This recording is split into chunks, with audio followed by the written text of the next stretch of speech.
𝗦𝘁𝗲 is here with the Howard 100 News. Do you know 𝗦𝘁𝗲 has her own animated character? Yeah, I know. I saw that.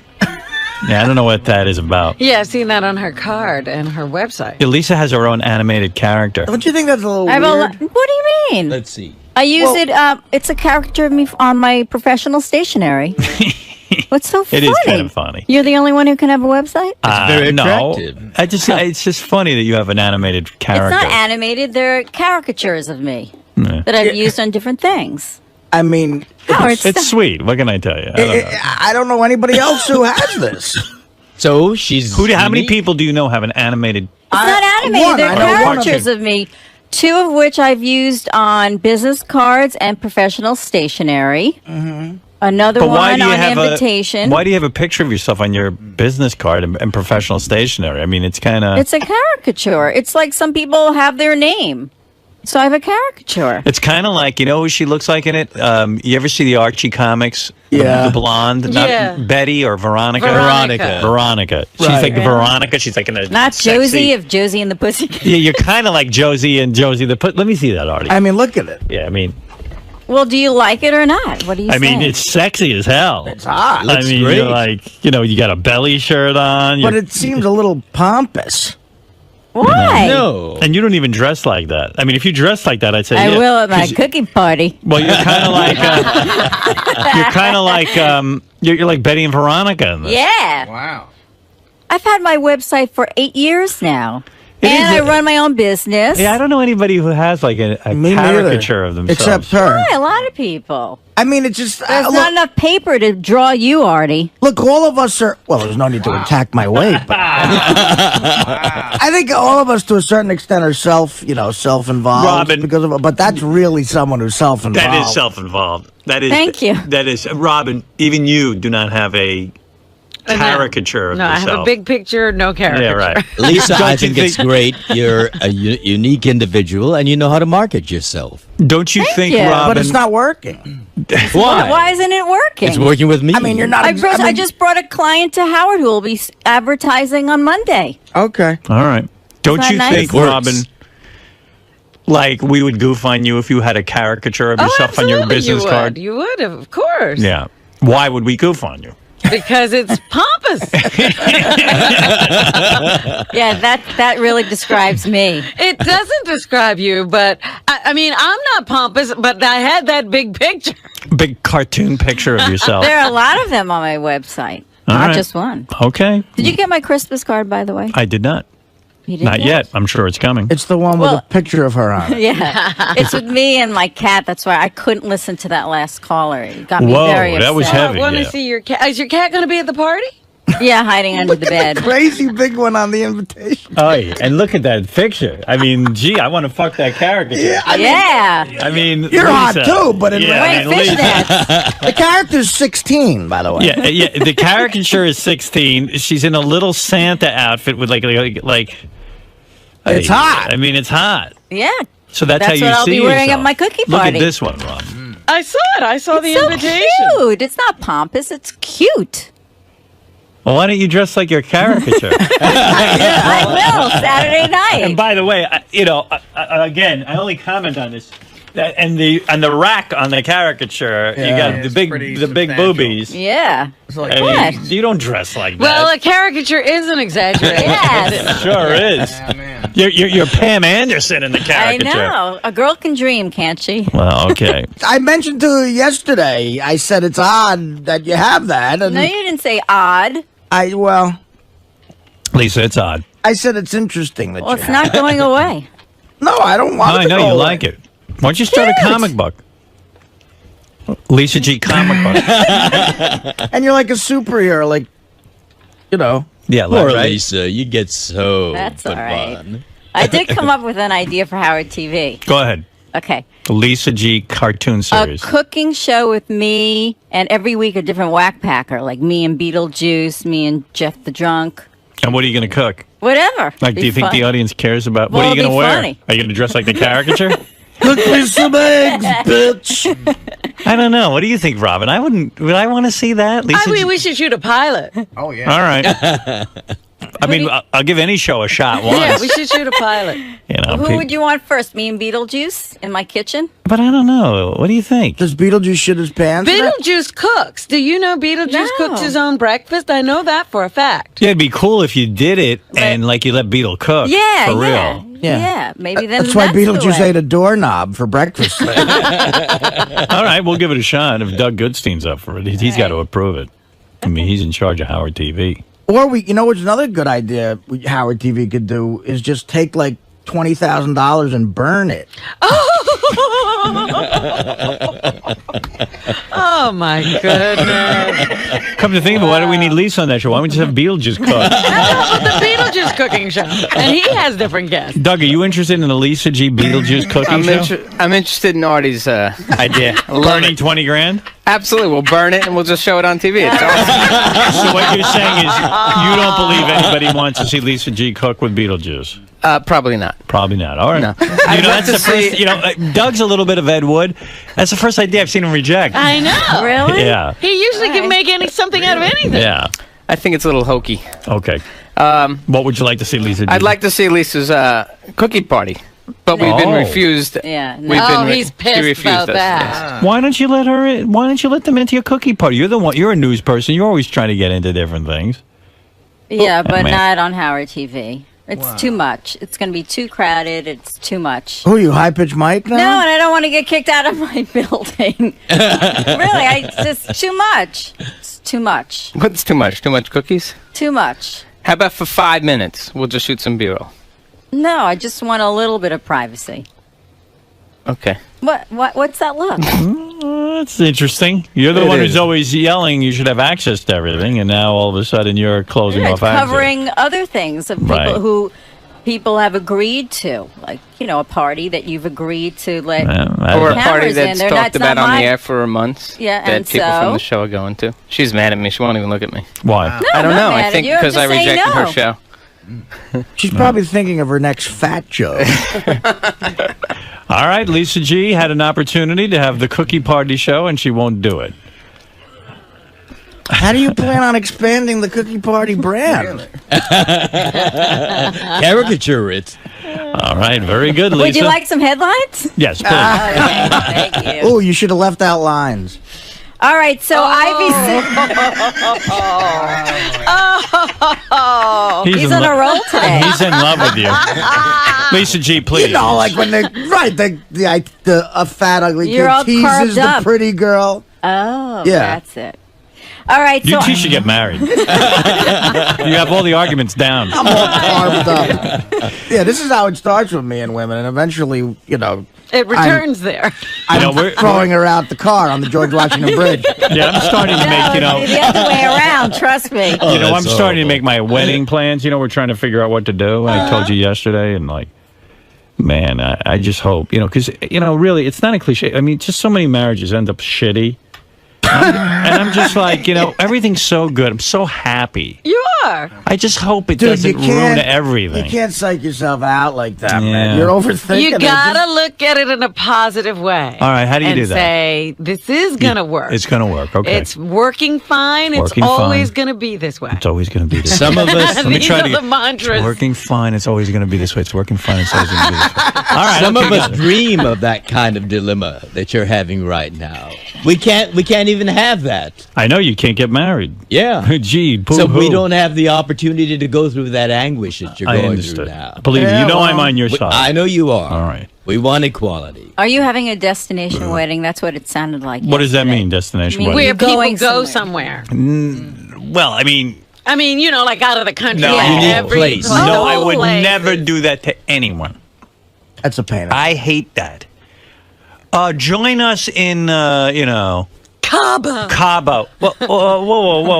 What do you mean Cabo? What does this entail? I mean, not only am I giving you a gift, now I got to fly my ass out to Cabo And we're in a room. and spend my vacation with you?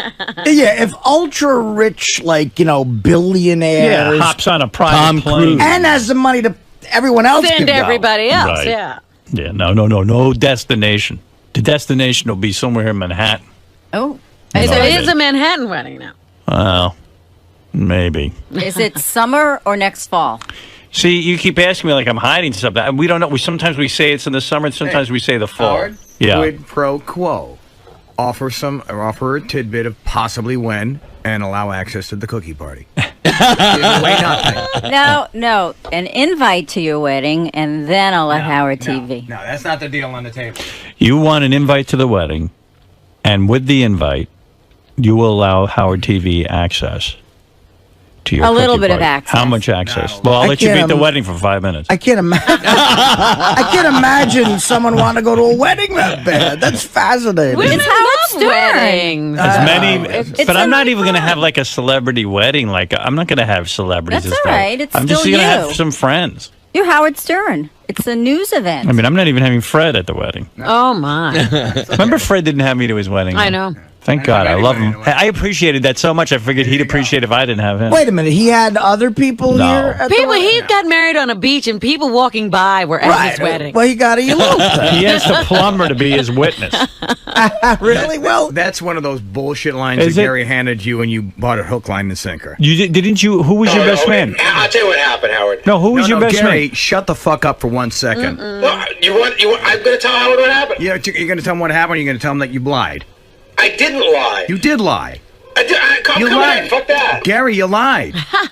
Let's They've find been out. having just this. wanted- you How just long have wanted you to- been married? Seriously, you told a lie. this show is so dysfunctional. They've been having this argument since Fred got married. Gary's so on fire. He Wouldn't came in I- and knocked would- Lisa G Would over. I not know who I invited to my Wait, wedding? but I didn't lie. I told You Howard. lied. Fred, let me finish a Gary, fucking you lied. sentence. No, I won't. Let me finish. Because you've been telling his fucking lie for like 20 years. It's not a lie. I didn't. Here's what happened. I hired a plumber. He came to my house. He said he was walking along the beach and he stumbled upon Fred's wedding. That's what I told Howard. However, Howard has twisted it and misconstrued it over the years. then you didn't is lie. Howard, He not was me. lying. I I apologize. hired a plumber. The You're guy a goes, liar. funniest thing, I was at Fred's wedding last week. I go, what do you mean? He goes, I was walking along the beach. I saw people get married, so I walked over, and I was at Fred's wedding. But Buddy, the plumber wasn't the best man. Who was the best man? I don't know. And not only that, that's not even true. He was not. Was not walking up. Nobody walked up. He swears that he walked right on No, it. he didn't. He's lying. How could he not? Well, It's a then public Gary has beach. been It's lying. a public beach, but nobody walked up. There's You five- know if people there's walk five by? You people were getting standing there. married. Fred. Nobody walked up to this Stop group it. of people. Fred, people walk by on the beach, They and walked so you by, got but married. he did not walk up. But he walked by, so he Oh, was at your. He stop. says he's at your wedding. So maybe he Stop, embellishes when he says he's at the dude. wedding, but he said he walked by. He could. Is an embellishment. Okay, the same Fred. as He a lie? clearly walked along Is the beach embellishment and the knew Fred was getting married, right? Yeah, I mean, he saw you that's get what he's married. saying. You just want to keep playing this song. Go What's? ahead. But Fred, I never said the Fred- plumber was your Why is best that man. so upsetting anyway? I know. Well, I know. Why are you freaking out about this? You know what it is? Because it turned out that this plumber thing was just so stupid. But So I didn't- who was I your didn't best man? My best man was my dad. What? Yeah. Your dad was there, Yes. and where was your mom? My mom was there too. If my And dad who else my was mom there? was there. It was your mom and dad, and who else? My mom, my dad, my mother-in-law, my sister-in-law, and her grandmother. Well, that story sucks. That's it. I can't believe Fred's been harboring about this the plumber? resentment for all these years. Resentment. No, Because you're spreading lies. No, he's clearly angry with me. But Fred, I you know, were there when I told irritated. Howard what The happened. word is irritated. But you were there when I told Howard what happened. How could It's you be mad? It's irritating. But I told Howard exactly what I just Gary, told it's you. irritating. But, so be irritated with Howard. I'm irritated with you because you bring this shit up. It's Yeah, It's you- fine. Gary, you Oh, go- Fred, look, you would never write a fucking email. If somebody sent in a note and said, I went by Gary's wedding on the beach, you're the fucking king of sending wacky emails. That didn't happen, Jesus Gary. Christ. Gary, there's a little difference between an email and what Oh, actually yeah, happened. right, because you're too afraid to tell Howard But his face, so you fucking email But him. Fred, if You're a plumber nuts. walks, You're nuts. You know that? You're fucking nuts. Seriously, you do the same shit that I do in writing instead of in person, and you're somehow better than What are you me. talking about? Fred, you're in charge of looking at the emails, and Oh, so anybody now that sends you a gossipy note, you forward, which is fine. That's what you do. This doesn't even come close, Gary. How does it not come close? This doesn't even come So, Fred, close. let me ask you a question. If the plumber, say it's me that got married, right? Now the plumber sends an email saying the same exact thing. You're not going to forward that to Howard, yes or no? I don't know. You're gonna, of course, you're gonna fucking forward it. I Be don't honest. know. you better, or else you're not in charge of email. It's harmless. It's not a harmful email. I wouldn't be What mad should if he Gary forwarded have done with this information? Maybe that's more constructive. What should he have done when he heard No, him? but he portrayed it like this guy was like part of the I wedding didn't. party. I told you exactly what I told Howard, and you were there when I told him. You bought that hook, line, and sinker. But You bought what that the guy walked said, up. he was walking along the beach and he saw Fred and Alice getting married. That's true. Well, that didn't come out on the air that way. But I am telling you, that's what I told Howard. No, it's not weird. He That's saw not the it, way and you come out. and you think he didn't see it, but he says he saw it. No, that's not what you're saying. I'm not saying he was in the wedding. You're saying he was invited to the wedding. He started this song. I'm saying he was the best man. But I started what? What did I start, Fred? What did I start? Eventually, it's going to be a plumber married to Allison. I told Howard, I relayed a story exactly the way it was told to me. I didn't embellish. I never said the guy was your best man. I never said he attended the wedding. Howard has embellished it. Listen, I got a million stories. You know, Howard now has me doing a million things There that have you been go. embellished. Sal has the Gary mask on and a big sign that says liar. Fred just harbors resentment, but you never know Gary, what it's about. There's no resentment. I'm telling you how I feel. There's no resentment. I'm telling you when something happens, I'll tell you to your face. I'll tell it right then. But I don't walk around, sitting on like an egg like you do. What are you talking about? All right. Enough of this. What are you laughing at, Artie? Gary Artie's so started. It's funny when you What? Everyone in the room is laughing. Gary started that whole Fred is from Mars rumor. Exactly. No. That was Jackie Martin. I'm just kidding. Listen, thank you. This is like Shakespeare, full of sound and fury, signifying. What's Gary's problem? Why is he lying about this? I don't know. You'd have to ask Gary. This something it really bothers you, right? Does it bother me? Yeah. I don't know. Maybe not. Who knows? We'll never know the truth, will we? No, I guess not. Just stay tuned to Howard TV, and maybe the truth will come out. Gary, why does Fred think you're lying? I have no idea. He was there when I told Howard exactly what the plumber told me. I never embellished it anymore. Howard took it and ran with it. Over the years, it's grown and grown. Like a million stories about me that Fred has been part of telling the joke and embellishing. So I don't know what he's upset about. Gary. Yes, John Papa. It's the guy who gets upset loses. Don't you know this? It's so fun to hear the radio show and actually get to talk. Well, then to him. apparently Fred and I both just lost. No, he was calm and you were screaming. I don't know about Yeah, that. well, let replay. All right. See? He's going into salt. That fucking John Popper. Yeah, see? But let me just play a couple of these things here in no particular order. I love listening to Richard's father. I could listen to it all day down on the farm. Don't you wish he was your father? Yeah, well, at first I heard this message and I thought he was kidding. And I said to Richard, is your dad kidding on this? He goes, no, this is my favorite restaurant. Here, listen. All right. So this is for real. Rich, this is your dad. I got some news for you. You better sit down, 'cause this is going to floor you. Taco Tico, they closed it up. So we don't have no Taco Tico. They didn't pay their taxes. So they come in and took everything they own. So no more Taco Ticos. That's going to be hell, ain't it? We'll talk to you later. Bye. I said when your dad says you better sit down, he's joking, right? He goes, oh, no, he knows. That's my favorite restaurant. Was he hit hard by the closing of Taco Tico? Yeah, he said, I'm like freaked out. And Isaac, who went down to film that Thanksgiving special at Richard's father's house, said it's the most horrible restaurant. He said he went to Taco Tico, and it was just disgusting. He hated it. Taco Tico, what did they serve besides tacos? Sanchos. They had 99-cent Sanchos, which is a burrito, but with vegetables too. Mm-hmm. Oh, it was. I can't even explain how awesome. I grew up on this restaurant. I guess when your father like gives you raccoon to eat all day, that this is Taco rather Tico sounds it's like gourmet exotic. food. Yeah. But I already had I had plans December 26th to meet up with my friends and go to Taco Tico. Well, I guess you're going to have to change those plans. Yeah. Well, as long as it doesn't interfere with you getting tucked in by elves. I heard you on the wrap-up show. You know, they were talking about Richard wants to be tucked in by elves. He's paid money to go to a hotel over Christmas. And act like a kid. Yeah. Are you surprised that all of us are sort of... What's the right word, Gary? Freaked out? Yeah, that's good. By you wanting elves to come tuck you in at Christmas time during your trip? I'm a little surprised. I mean, you know, I think people take themselves a little too seriously sometimes. You got to just let your inhibitions go and think of what makes you happy. And that's something that I love the holidays. I love Christmas, and we're just totally going to immerse ourselves in Christmas, and that's one of the ways. You're not even clear if they're midgets or little children who play the elves. That's one of the reasons I wanted to do this. I want to see if they're midgets. If they're midgets, then we'll do it. I want midgets to tuck you in on your vacation. Only if it's midgets. Right. Because, I mean, to me, a real elf is just an old midget. Like a real elf is hundreds of, in the movie Elf, Artie, the elves are hundreds of years old. I've never seen the movie Elf, Richard. But they're not elves, they're midgets. I mean, I don't even know what's going on here. He wants. I heard this rap. He wants male midgets to tuck him in at night. Male. Yeah, male. Because he wants elves. Well, in the movies, they're usually always male. There's a few female, like I was saying on the wrap-up show, the woman from Poltergeist. Like she would be a perfect elf. Somebody like that. Right. Well.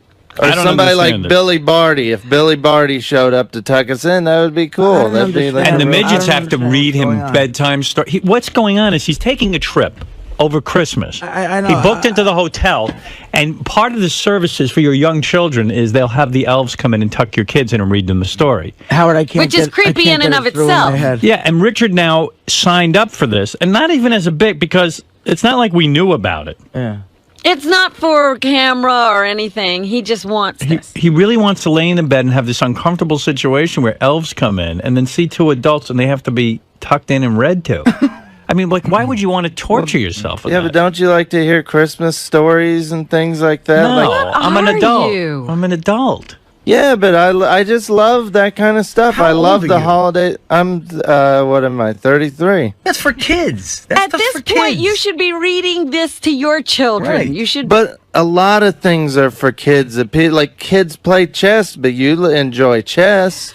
Like kids love going to haunted houses, but I love doing that too. Like you sound creepy. The kids love video games, and adults play video games. No, somebody should take his computer and look through it. Well, the reassuring thing is after he gets tucked in and the elves leave, you're going out drinking, right? Yeah. That's an adult thing. I can't believe you found Even a George woman that does this shit with you. Even George finds it creepy, right, George? Not creepy, but a little weird, peculiar. Yeah. Well, I mean, what it is I love. Here it is, Elf Tuck-ins from 7 p.m. to 9:30. Let Santa's little elves come by and tuck your little elves into bed. Your little elves, Right. they don't want to be dealing with a big adult. Santa's elves will read bedtime stories, play elf games, whatever your little one wants. You can be sure that they'll dream of sugar plums and will treasure their Christmas memory forever. And won't be getting up to go get drinks. Please call guest services for more information and reservations. $15 per child includes a big cedar stocking with age-appropriate toys. Age-appropriate toys, so they'll have a dildo in your little stocking. The sweetest Christmas. Hey, elf, could use that dildo on my ass. It just got bleached. Elf tuck-in. Wow. I just love the holidays, and I try to immerse myself in chess the holidays. is for all ages. This says specifically for little kids. See, that I don't understand your analogy. It's like guys who get dressed up in diapers and shit. Yeah. It's not a weird with thing. rattles I'm not and little baby hoods and stuff. This is freaky. One of the weirdest things I've ever heard. Richard, this is your dad. Taco Tico clothes. Taco Tico clothes. But good news, some elves is coming over and tucking me and your mom in tonight. There's Taco Tico in Missouri or in Kansas. In Kansas, that's like Nobu. Oh, yeah. You know what I mean? Taco Tico. Well, it was only Finest restaurant. It's only our finest restaurant. All we get is raccoon at home. I think it's one of only 4 restaurants. The Gats gave it 4 stars. It has real paper tablecloth. David, you're on the air. Go ahead. I think you're going to run into the fact that this place is not going to do this for you. They're going to go, no, it's creepy. The sheriff might come and arrest you. Right. What do you want to? One could hope. It's not creepy. We just want to. We're doing a lot of other stuff, like we're doing a tour of holiday lights. We're going to see Santa. We're doing Christmas brunch. We're doing Christmassy stuff. You going to sit on Santa's lap? No. My parents are going to be with me, and my niece is going to be with us. So she's going to see Santa. Excuse. Yeah, Ralph, go ahead. You're on the air. Now, this is not a joke. I seriously think that Richard is retarded. I think you should give him some sort of IQ test or something to prove it. I agree with Ralph. Yeah, can I give you some reasons why I think he is? Sure. I sort of put a list together, keeping a list on him. First of all, he lives like an animal in that filth. That disgusting, filthy apartment. Richard used to be completely embarrassed by that. And then he lived in a storage unit, too. Right, only a retarded person could do. He likes to be naked. He's constantly drunk. He doesn't shower or brush his teeth. He laughs when you insult him. He's probably laughing now. He's so stupid. He is laughing. You're right. Busted. You're right. He has, like Rain Man, he has the ability to hyper-focus on one thing. You don't like Richard, do you? No, I love Richard, but he just drives me nuts. Cause he's No, you don't love Why Richard. do you think he doesn't like him? No, I do. Because I talked to Ralph in private, and he's just so disgusted by Richard that I am disgusted. I feel like you just don't even like the guy. He's pasty white and blonde. Well, that I can't help. But that's retards are like that. No, but retards like being naked. Only retarded people can stay in. You can stay in your own shit. Like you shit your pants and you don't care. Hey, you should be one talking about staying in your own shit. You shit the bed. I've never done that. Because I was coked up. Are and you? drunk. You're not retarded, are you? I don't think so. But Did you go to school on a short yellow bus? No, I did fine. I made it through high school. I know that Europe is a continent, not a country. I'm just what it boils down to. Life is so short. I could be gone tomorrow. I want to have as much fun as I can while I'm here, and if that includes doing shit that people think is dumb, then so be it. I'm doing it for my enjoyment. I'm not getting tucked in by an elf because I want to impress other people. It's because me and You're not There's other ways to impress Good for people. you. Well, Good for me you, and Richard. my girlfriend and I saw that in this brochure, and we said that would be hilarious, and Are it would you be sure fun. she said anything? It was you saying all this She's stuff? the one that saw it and brought it to my attention. I was like, yeah, that would be a lot of fun. David, you're on the air. Go ahead. Hey, Howard, how's it going, buddy? All right. Yesterday on the wrap-up show, I wanted to speak about gayness. Sal wants to put his pouch in Richard's ass. Oh, yeah, I heard. I'm going to play that Wait right a now. I'm going minute. to play that right now. Now, this was really took me by surprise. You know, when Sal refers to his pouch, he means his foreskin, okay? So someone... That's literally putting his dick. Well, listen to It's this. This fucking was, him in the ass. this And was by the- shocking. And I talked to Richard about this. Richard goes, I don't think I'd do this, but if it's funny, I would do it. But, Well, it'll be funny, Richard. listen to this. Listen to this. Not gay either. I'll play the whole clip. So, would you stick your pouch in Richard's ass just for the laugh? That's such a tough question. No, it's not. Why? Because the dilemma is laugh, but at the same time, it's my pouch going into his ass. Let me explain something. Your pouch in Richard's ass is gay sex. There's no other way to describe it. Guys, anybody? John? Is it not gay sex? Yeah. All right, so if they throw shit on the Virgin Mary, it's considered art, right? That's the argument? That's a great analogy. Okay, to me, I consider it offensive. But if I put my dick in Richard's ass for a laugh, I consider it art, comedy. You guys consider it gay. I'm not offended. It's just gay. I'm not saying I'm It's offended. not gay if you're not gay. I wouldn't do it. I don't think I would do it, but it's not gay if you're not gay. How is you sticking that in his ass not a gay act? You have to describe it, because I First of really all, don't it's understand. First of all, it's the pouch. It's the foreskin. That would go in. There's the tip. It's like it's like a pencil eraser or something. That would go in. And not the head, and not contact, and not movement, not the sliding in and out of the shaft in the rectum. What would you do if you did that, right? And then you accidentally came? How great would that be? You mean I wouldn't be gay? That would be gay, right? That would be gay. That would be gay because it'd be funny. That would be art. Yeah. So you would allow that, right? I mean, you No. would think about it. No, you said this But wait a morning minute, you if would. it was funny. Here's what I said this morning. I said no, but we got 3 years left on the contract. Now tell them what the hell's going to happen before we leave here. So And how does Sal plan to get his foreskin into you without putting arousing himself and putting the dick in there? I mean, you've got. I mean, you can't really do one without. Yeah, the dick. explain all of this. That's a damn good question. All right. Well, thank you. Ralph's retarded theory, though, I'm starting to think about it because even like, you know how he constantly falls for thinking Sal's not going to throw something in his face, and then he does. And then when Sal throws something in his face. I mean, you fall for it every time. It's like, the football and Charlie Brown. Well, and then you laugh about it. Like, there's jizz and shit and piss on your face. You're like, hey. Richard, dude, what's the deal with the elves? Why doesn't anyone understand?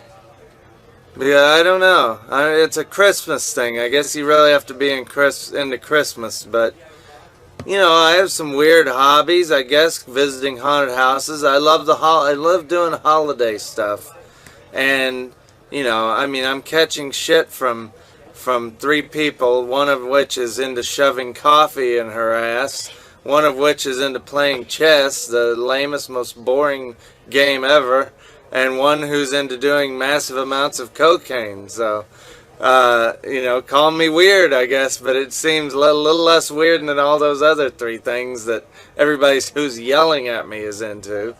But, I don't know. It's something that's funny. It's funny. It's just a funny thought to be tucked in by a grown midget. So Now, are there negative comments like discouraging you from doing this? not at all. It encourages me. I'm not into shoving coffee in my ass, playing chess, or doing coke. So I'm into my own thing. So you might as well get tucked in by elves, right? I might as well. I'm into my own thing. I'm not into what they're into. Whoa, those new glasses, Robin? I'm trying out some new glasses. Wow, you could burn ants with those. Those are some big-ass glasses. It's Nicky Barnes. 𝗦𝗵cie𝗄𝗿𝗍.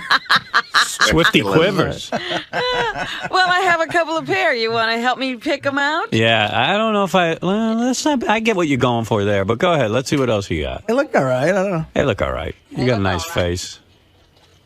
Those are a little big, but I don't know. Maybe I like them. All right, they're both big. I went big. All right, big is in. I understand that. I know. I stay on top of the trends.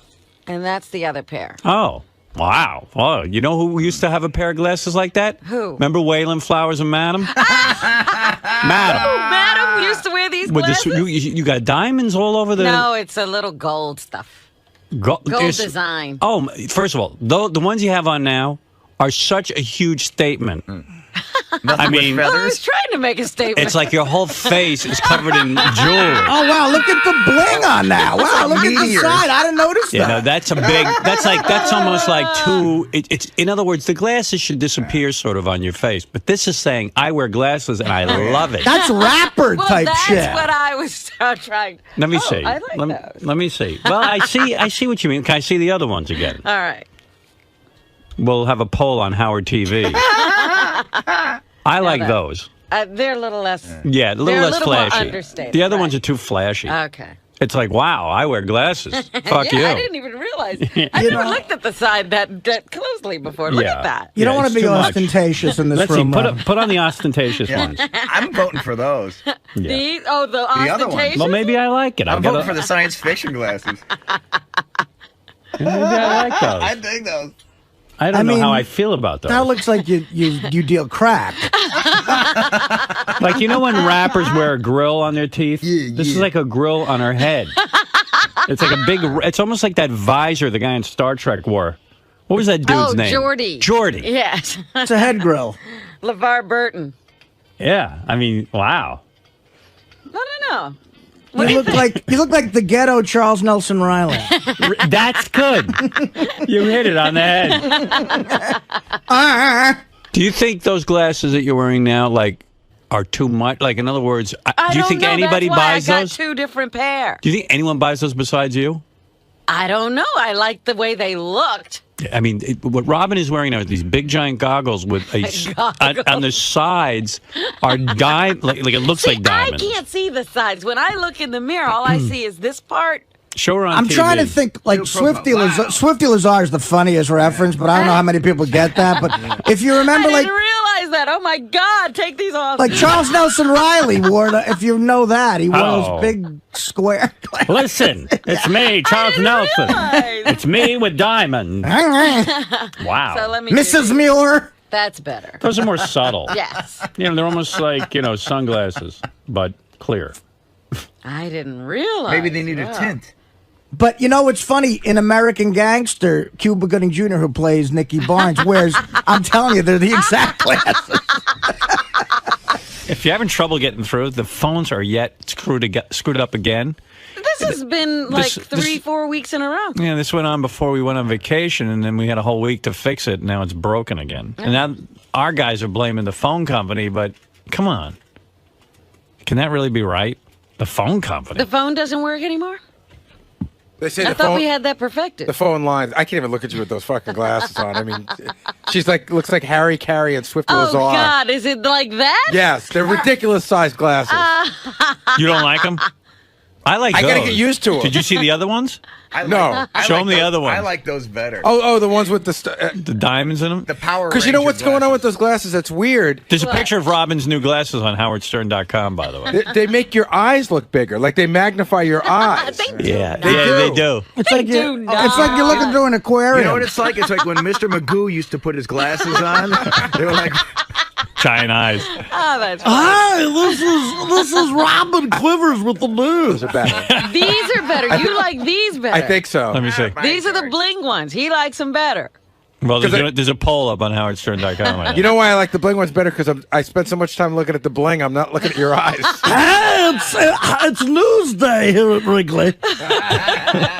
All right, Robin. We also have Lisa G here, who is going to... Well, maybe Lisa G can help me with the glasses. Yeah, Lisa G knows. She's very fashionable. Yeah, if these aren't nice glasses, I'm a Chinaman. I have a question. Is Robin's new look all about dating Jim Florentine? Is he bringing this out of her? Did you see her new outfit? No, let's see. Such guys. Let's see. Look how gorgeous. Stand up. What do you got on? A shrug, a gray shrug, and this gray metallic. What's a shrug? Let's see what a shrug like a is. little half a sweater. Don't you know anything? This is a shrug. Where's your sweater? It's like cut off in half. That's You know what? it is. Howard, I am so glad you didn't know what a shrug was. What the hell is that? Turn around. Let me see the back of your shrug. The shrug is just a little... I don't. It's adorable. I don't like shrugs. I never even fucking... No. Don't be ridiculous. I like a real sweater. Oh, You know what? stop it. Those things look like they're on upside down and backwards. Yeah. But I like the shirt underneath with the nip Right? showing. That's nice. I mean, what's up with that? Showing. Will you stop? Your nips are out of full headlight. Here we go. What's going on? Are you wearing a bra or you stopped wearing a bra? I'm wearing a bra. Turkey's done. Turkey's done, Jim? Turkey's done. Is that what you Time to tell Rob? Time to baste the bird. I wonder if the real Jim is like that. Like when Jim sees your headlights on, does he go, turkey's done? No, I don't think that's ever happened. Ditch no. the shrug and let's see your pubic rug. A shrug. I don't even understand a shrug. A shrug is just like something to put over your arms Right, and sleeves. shoulders. It looks like you're shrugging. Shrug makes you look effeminate. I don't like it. Effeminate. I am a woman. Oh, that's right. No, I don't know if I like that. What are you wearing? You wearing pants or a skirt? I have jeans on. Let me see. Let me see the new bod. Oh, yeah. I love a makeover. Let me Come on out. again. Look at this. Wow, see? He's wearing baby doll shirt. Yeah. Well, Harry Carey glasses. Harry Carey glasses. Wow, turn around. Let's see. Yeah, you're half the size of what you were. Absolutely. And that's what's happening. Okay, a couple of news they're items. DMC glasses from Run DMC. You remember when they wore them? So what? So are you? Is this a reaction to your new lifestyle? No. I told you I was thinking of changing my look. I'm trying different things. I've decided to. I think Robin's wear feeling statement really. glasses. Hey, did I tell you I'm dating Jim Florentine? I think Robin's feeling really good about Her herself best look is with her knees behind her ears. with those glasses on. Stop it. That's ridiculous. I love going to the theater with Jim. Well, We're going to see Spamalot. She's got the Harry Carey glasses. Yeah. They're not Harry Carey glasses. I got drunk on Rush Those Street were last big night. black frames. I got drunk last night before the big game. God wants the Cubs to win. Oh, you're ruining my glasses, Artie. I'll have to take them off. I know how to wear the bling. I lived in Chicago. That's why I'm laughing. No more Mr. X. It's all Florentine for me. Now, Lisa, what about the news? Do you have anything new? Yeah. But wait a minute. I want to know what Lisa thinks of the glasses. what do Forget you like? Artie. They're a little too big. They're too big. Hey, What kind of bullshit is that? I don't like them either. They make my balls look small. Oh, look at the Harry Carey picture. Oh, my God. Yeah, we should put the Harry Carey picture next to Robin's new glasses on the web. I hate these glasses. My God. Hey, did I tell you I love to shove coffee up my ass? Robin, they do look like Harry Carey glasses. Oh, dear. Holy cow! Let's see. Are these better? What do you think of those? Lisa, look at Robin's other All ones. right. These are the new glasses. Still a little too big. You still don't think so, huh? I like them. I don't know. I can't see myself here. I like them. Those are Harry Carey glasses, now I realize. Yeah. I didn't realize his glasses were that big. Hey, let's grab a hot dog. Oh, so what is in the news? Oh, well, the reason why I bring up Jim's name is that Howard 100 News reporter 𝗛cie has learned exclusively that Robin and Jim did in fact kiss on the lips on their latest date. Where was their latest date? Ridiculous. Well, they went out to lunch, and she's concerned that maybe Jim might be blowing her off because he doesn't have much time for her. Whoa. How did you learn all this? Because 𝗛cie interviewed Robin. Man, can he kiss? What is this? Fucker's an What's going artist on? with I the missed tongue. the beginning of this. What's going on? Julie was asking me questions yesterday. Yeah.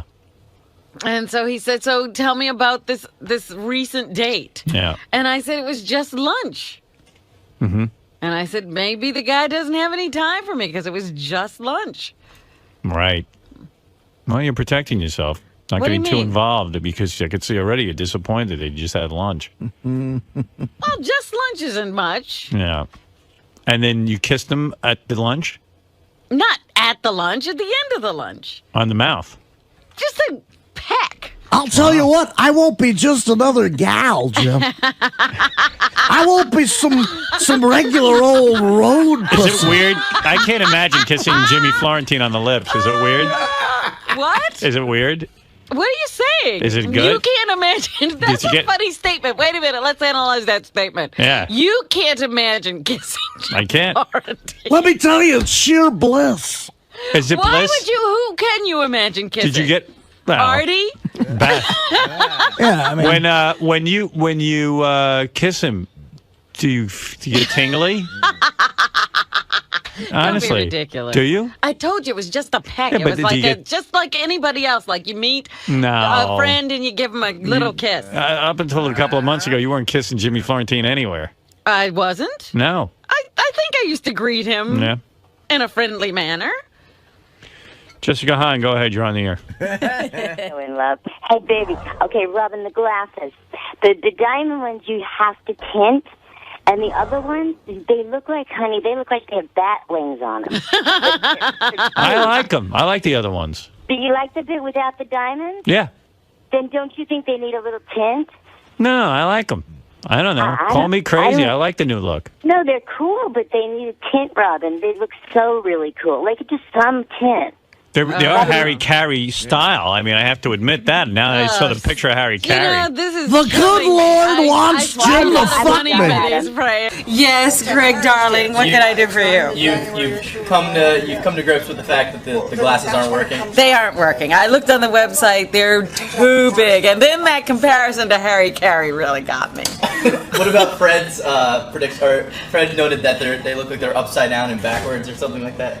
The upside down and backwards, that's the shrug. No. He said the glasses looked like they were on like upside down or something, like the wrong way. I don't know. I didn't hear that. I It heard was coming too fast and furious in there. Why did you even change your look to begin with? I just am looking for a new look. I thought this was a plain look, but apparently this is better than the new one. I like it better. It's much more Really? sophisticated. Yes. You think? I absolutely. Then I'm keeping this look. I don't even have to spend any more money. I didn't realize it had such pull. Whatever you say. Really? Yes, absolutely. Wow, I'm gonna start thinking of a bunch of things. Don't pressure Better luck. watch out. Well, these are my glasses because Greg says they look the best. Okay, just wanted to make sure. Thank you, Rob. There's a guy on the phone. This guy, Harry, wrote us a letter. He wrote a book, and he said he would pay anyone on my staff to read the book $500. What's the book? Hey, Harry. Yeah. Howard, hey now. Yeah, hey now. It's kind of like a smart idea. Like, he's hoping that if somebody would read it, maybe they would talk about it. So he'll pay him $500. So I'm thinking, Harry, is it a real book, like it was published and everything, or did you? No, I'm still in the submission process. It's not published yet, but I'm real confident that I will have it published. And what kind of book do you have there? Like a? It's a fiction novel. It's kind of a blockbuster fiction novel, and it has you in it at one point. So that's kind of another angle I've been working. Do we have to read it cover to cover? No, I sent you some excerpts with all the scenes pertaining to Howard and mentioning Howard and stuff. Yeah, but I think if someone gets paid $500, they should at least read the whole book. Yeah. Oh, no. The person getting the $500 has got to read the whole book, sure. Yeah, and then what is your theory on why you want someone to get $500 on my staff to read the book? What do you think will happen? Well, I'm hoping they will give you their opinion on the book. I think the book on its own carries enough weight to be compelling, you know? Well, I'll put it out there. Does anyone on our staff want to read this book and make $500? How many pages is it? It's 400 pages. Oh. Yeah, it's a heavy one. What is it? I'm just curious, what's it, about 3 minutes a page to read a book? What, to read a book? Yeah. For me, it's 7 minutes a page. 7? So that's I don't know. like I have trouble understanding books. 20 hours. But, no, I would do it. I would give it a shot. And I'd love for Benji to do it. What's that? I would love for Benji to do it. That'd be great. And you're cool if we give our honest opinion if we like it or not? Oh, yeah, please. Okay. Yeah, I know I won't do it. $500 isn't enough to get me to read a book. Well, I It's think not. eventually Howard's No. going to have to I was read it. thinking about it. It's not that much. It's like probably, it's less than $20 an hour. I got to replace these Like 15 frames. I'll tell you what, I'll even kick in a bonus if you can get it done quick. I could get it done by tomorrow. What's the bonus? I'll give you $100 if you can get it done in 2 weeks. Oh, well, then I'll get it done In next how week. many? How much time? 2 weeks. 2 weeks. Oh, yeah, definitely. Really? So now you're up to 600. Is there anyone who would do it for cheaper? Hey, Harry, maybe I can get the price down. Yeah, I'm a hardworking guy, man. Fred, you in on this? Not. I wouldn't read that thing for less than 2,000. Right. If I could get Fred to read it, I would pay 2,000. I'll read the liner notes for 80. In it, and I think I need his expert opinion. Is anybody else out there who is on staff interested in reading this book for less than $600 in 2 weeks? Yeah. Are interns eligible? Why not? Our intern's eligible. Yeah, I mean, we could entertain it. Sure. Meredith, the intern, would like to come in. She's bidding lower. All right. But Can he might want Benji though for Benji's getting 600. screwed. Let me see what I can get an Benji's intern on the for. air, or closer to being on the air than an intern. Yeah, probably I'd hear more about it from Benji. But Meredith, what are you thinking, and how much money would it take for you to read it? Hi, Meredith. Hi. He said it was up to 6. Yeah. $600 for Benji to read it, which is you'd have to come in lower, I guess. I'll do it for 5. 500. Yeah. Do you want Meredith to read it for 5? And she said you'll do it within 2 weeks. Oh yeah, No, I'll do it. I Yeah. could do it in a week. In a week. Do you read for fun, Meredith? What'd you say? Do you ever read for fun? Yeah, I do. Okay, yeah, that'd be great. So you And, want? and the extra $100, of course, was a bonus. If you can get it done in 2 weeks, money's yours. But wait a second. So you want her instead of Benji? Well, no, I didn't say that. Well, I if think- you're I paying think the that's- same money, They're gonna pay us both. I'm just trying to find out who do you want to read it, and I would rather Benji did it, frankly. but that costs you 600. She's 500. Oh, yeah, that's no problem. Hold it. Will's got What something kind to of say. sexist bullshit is this? I'd do it for 400. 400. You you're read going it. to underbid an intern. See, I wouldn't underbid Meredith, but I'll underbid Will. So I'll say $3.99. $250. 250. Why don't you guys just buy a copy of the book and Come on, I'm a college student. I'm out at 250. You're out at 250. Yeah, but maybe it's worth it more to have a Will read it. Yeah, that's true. All right, here's what I got for you, Harry. Okay. I got an intern to read your book for $250. The intern probably has less input with me because I don't see the interns all that much. But nevertheless, it is someone on staff, and probably word would get out, and we'd probably interview her about it. Right. Then you got Benji, who sits right next to me every day. He's willing to do it for, what did you say, $2.99? The last I think we said was $3.99. $3.99. Yeah. And Will, what are you willing to Well, read if it? you said $3.99, I don't remember what the last was. I'll do it Oh for. no, Meredith said $250 was the last one. She said. Yeah, Right, but but that's you for were an intern. $3.99. Oh, between us, Will said $400. I said $3.99. I'll do it for 350. I hate to be a dickhead, but I'll read the whole book by tomorrow for $20. No, you won't, would you? He ain't doing it. No, I'm trying to be an asshole. Okay? 350. Who said 350? I am Will. Will. I'll just keep going down. I'll go 300. I'm out at 300.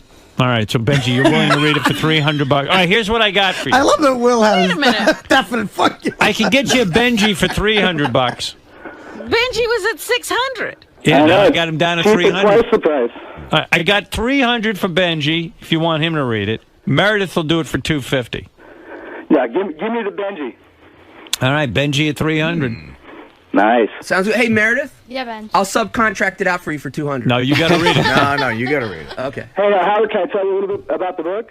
No, I don't really care. Benji will tell him I if feel it's worth bad it. now for Meredith. She's struggling. Yeah. Well, Ryan, you write something, Artie, and have him pay her to read it. I'll pay you. I'll edit your book, Artie. I have a lot of shit that. I'll tell you what, I'll pay you to read Isaac's script for me because I still have it sitting on my desk. I'll do that too. Yeah, I gotta. I'm a speedy reader. I could handle it. I used to have this guy when I had my production company, like going full force. Yeah.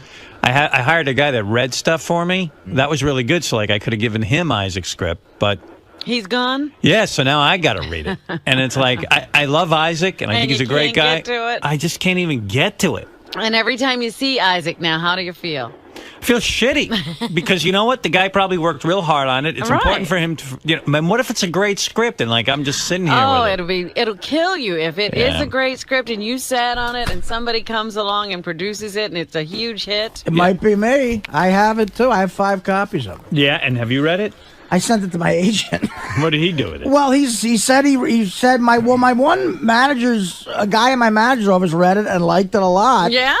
And then I fired my manager. Fired your Not manager. because of that, but I do plan on reading his script. You want to give my script to an intern? Well, yeah, I mean, I just like I want to read it, but man, I just am the only thing like I'm just not reading anything because I play chess all the time, and if I do anything, I watch TV or I hang out. You know, I try to hang out with my kids.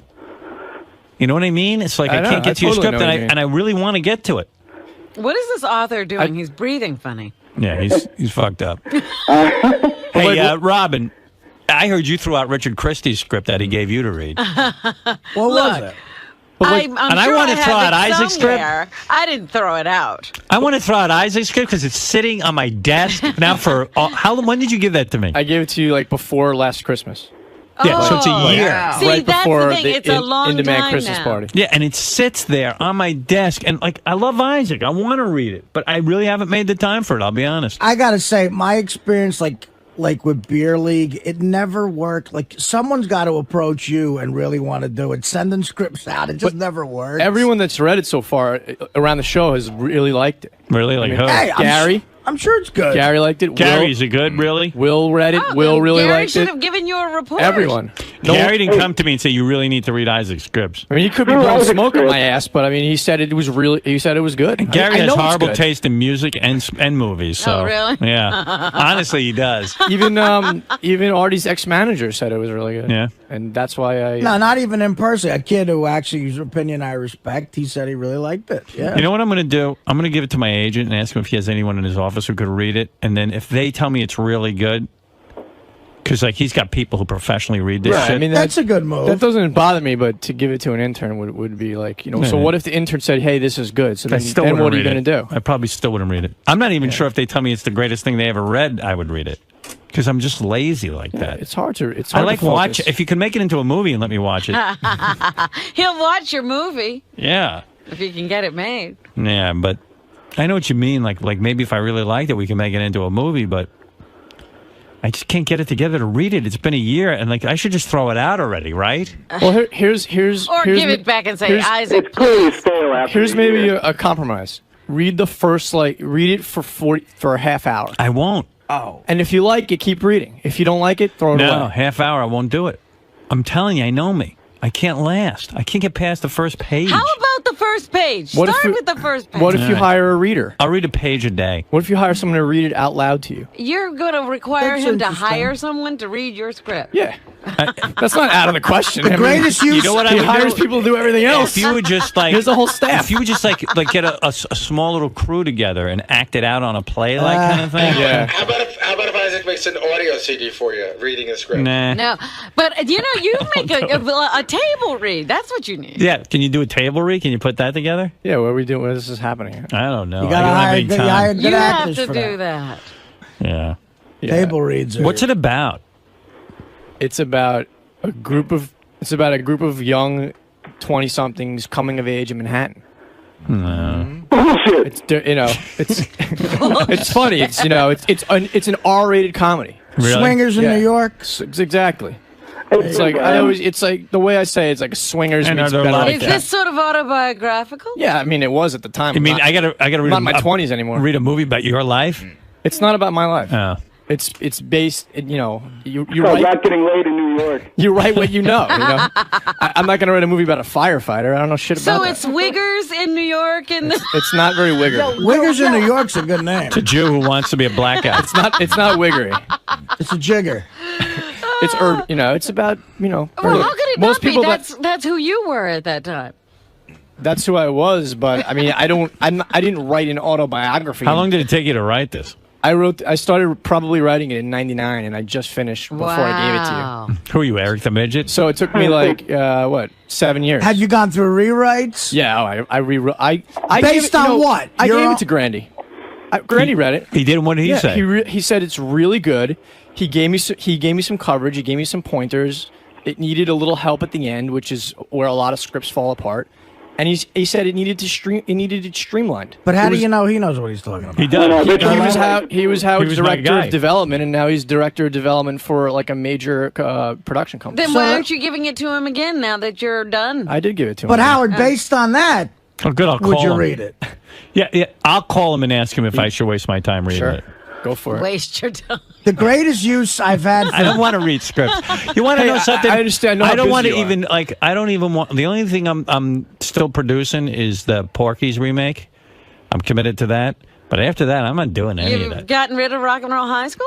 I'm still involved in it, and I had ideas for it, but I decided to put the Porky's thing on the fast track, so to speak. The But thing with the script is that it's really funny. It's also has emotion, and it could make a lot of money. I don't like emotion. It's like it not- sounds Barry Levinson like to me. Got any action in there? Yeah, Diner. There's everything. And It's nudity? awesome. Yes, Okay. there's sex scenes You everywhere. got any car chases or something? You got a car chase Got any in there? vagina in there?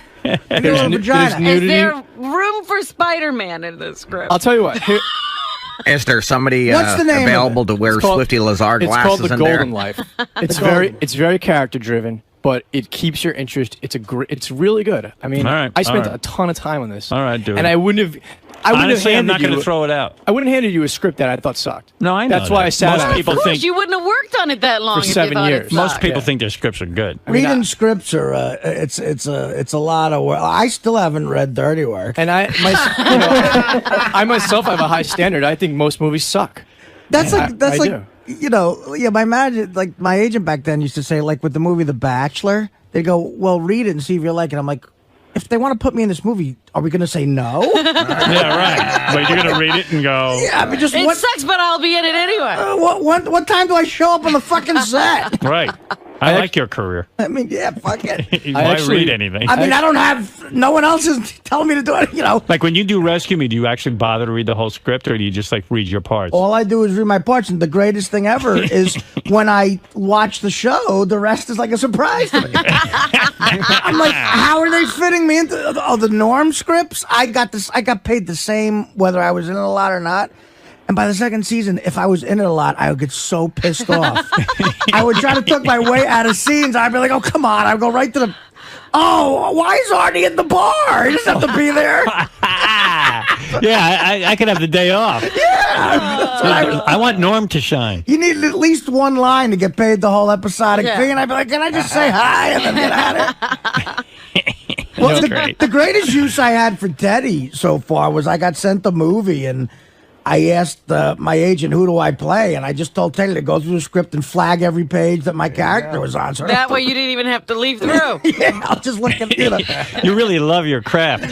Well, you know, because then now from making movies, I can see how long of a day it would be. Like you read the other shit, the Yeah, parent. half page is a whole day. Yeah, you know. Or at least a half a day. Is something blowing up? Is there a crowd scene? You know. Yeah. All right, Isaac. I'll keep it on my desk. Well, I think I know. Actually, now I know Grandy. I think based on that, you should read it, Howard. I'm going to call him because he might have been blowing smoke up Isaac's ass. I got a feeling. You know, whenever I tell someone to read it, I say, look, if you hate it, tell Gary me you hate didn't it. come running in here. Where's Gary? And you know what? Grandy never called me and said, "Hey, I Right. think you ought to read this." Well, that's because when he worked for you and I gave it to him, that's when he said, you know, you need to retool this a little bit. That What was were the that other? was- He would have called that me was and said, years ago. he would have called me and said, "Hey, listen, one of your guys is on to something. You better Yeah. lock this guy up." What were the other rewrites based on, Isaac? Just your own thinking, or you it got? was- Did you get notes from anybody else? I did. I got notes from somebody at a major studio, Uh-huh. and the script was too long. It was really long. It was Did you get- over. It was over 140 pages. Did you get coverage from major studios? I got coverage from people who read scripts at major studios. Oh yeah. But I mean, you know, I All trimmed right, it down I'll to leave it 110. All right, you're guilting me. I'll leave it in. I'm not going to read it, but I'll leave it on my desk. One more thing is that I started another idea that I've written maybe Oh, like no. 20 Oh, pages. good. for. Maybe I'll wait for that. But you're in this one. Oh, good. You kill bad guys. Oh, he's bugging my idea now. He's making you a character? Yeah, well, he's one of the main characters. It's not something that I can really work on right now. I'm too busy. Isaac told me there's a perfect part for me in the Golden. Like, Golden Life. Yeah, there All is. right. they got a okay. fat friend, evidently. All right. Hey, listen, Harry on the phone. Who's reading your script? Benji's reading your script for how much? His book. His book. How much? We said, I think, is it 3? It was 3, yeah. I don't remember. 300. Now, if I can't get through it, like after 50 pages, do I pass it off? Yeah, it means you don't get paid. Okay. You got to read the whole thing. Okay. All right, We'll Harry. get through it. We'll call you back and get that all arranged. Okay. All right. All right. Later. You just made $300. I just got a minimum wage job. Yep. I could see Benji sitting next to Ivy in bed. I'm trying to read Ivy, and she's like talking about Rupert Murdoch. finger fuck you. I'm on page 40. He won't read it. You have no confidence in him? No. When you originally gave him the script, did you really think he was going to? Yes, he said he would. He said he'd love to read it, and you know, I mean, that's what I'm going on. I'm just going on his word. I mean, I would if he said I don't have time to read this, I would have never given it to him. Now, what does that do as far as your approach and how you try to further the script? You know, I'm really busy with my day job right now, Right. but I'm still trying to get it out there. I mean, I still get it out there. It's just difficult right now with the writer's strike. But you know, it's something that I kind of finished, and I gave it to Howard, and I figured that would be like my start-off point. You know, I could get some feedback, and if it's not good, I can change it, and if it was good, I can move on from there. But he never read it, so that was a year ago. So it's a matter of finding like sort of a new starting point or a platform. Not really. I mean, I don't have any expectations. I mean, until he comes in one day and says, "Hey, I read your script," it's not even in my head that he's going to read it. So what if he actually does read it and he's not into it? Is that going to deter your plans at all? Not at all. I mean, I respect I gave it to him because I respect his opinion. If he said, "Look, I suck at reading scripts. Maybe you should give this to this other person," I would have given it to the other person. Right. But he said, "Yes, I'll read it," so I gave it to him. So sort of at a stalling point here. this is going to happen again next Christmas. He's going to go, you know, it's on my desk, and yeah, I don't think he'll read it. He obviously, you know, has a lot of things going on, and you know, probably has a mild case of ADD. So, but you know, the guy's a busy guy. I mean, it hurts a little bit that he doesn't read it because, you know, he was always saying that, why doesn't one of my guys write a script? Why doesn't one of my guys write a script? Why doesn't one of my guys write a script? And there I was, like, tooling away on the script, saying, I'm the guy, I can't wait to give it to him. So, you know, it stings a little bit, but, you know, you just gotta keep going and press on and hope that someone else reads it and likes it. That's it. That's it, Craig. That's it. I'll read it. That's it, Craig. I'll read it. I read it close to a 9th grade level. Well, that's pretty much who it's geared towards, so it's perfect for you. Perfect. Okay. All right. Well, good luck. I hope he reads it. Good luck with this camera. This is a last cut. That's why I saw him throw that fucking paper out the first day he gave it to him, went right out the window of the fucking car. Said it's on his desk.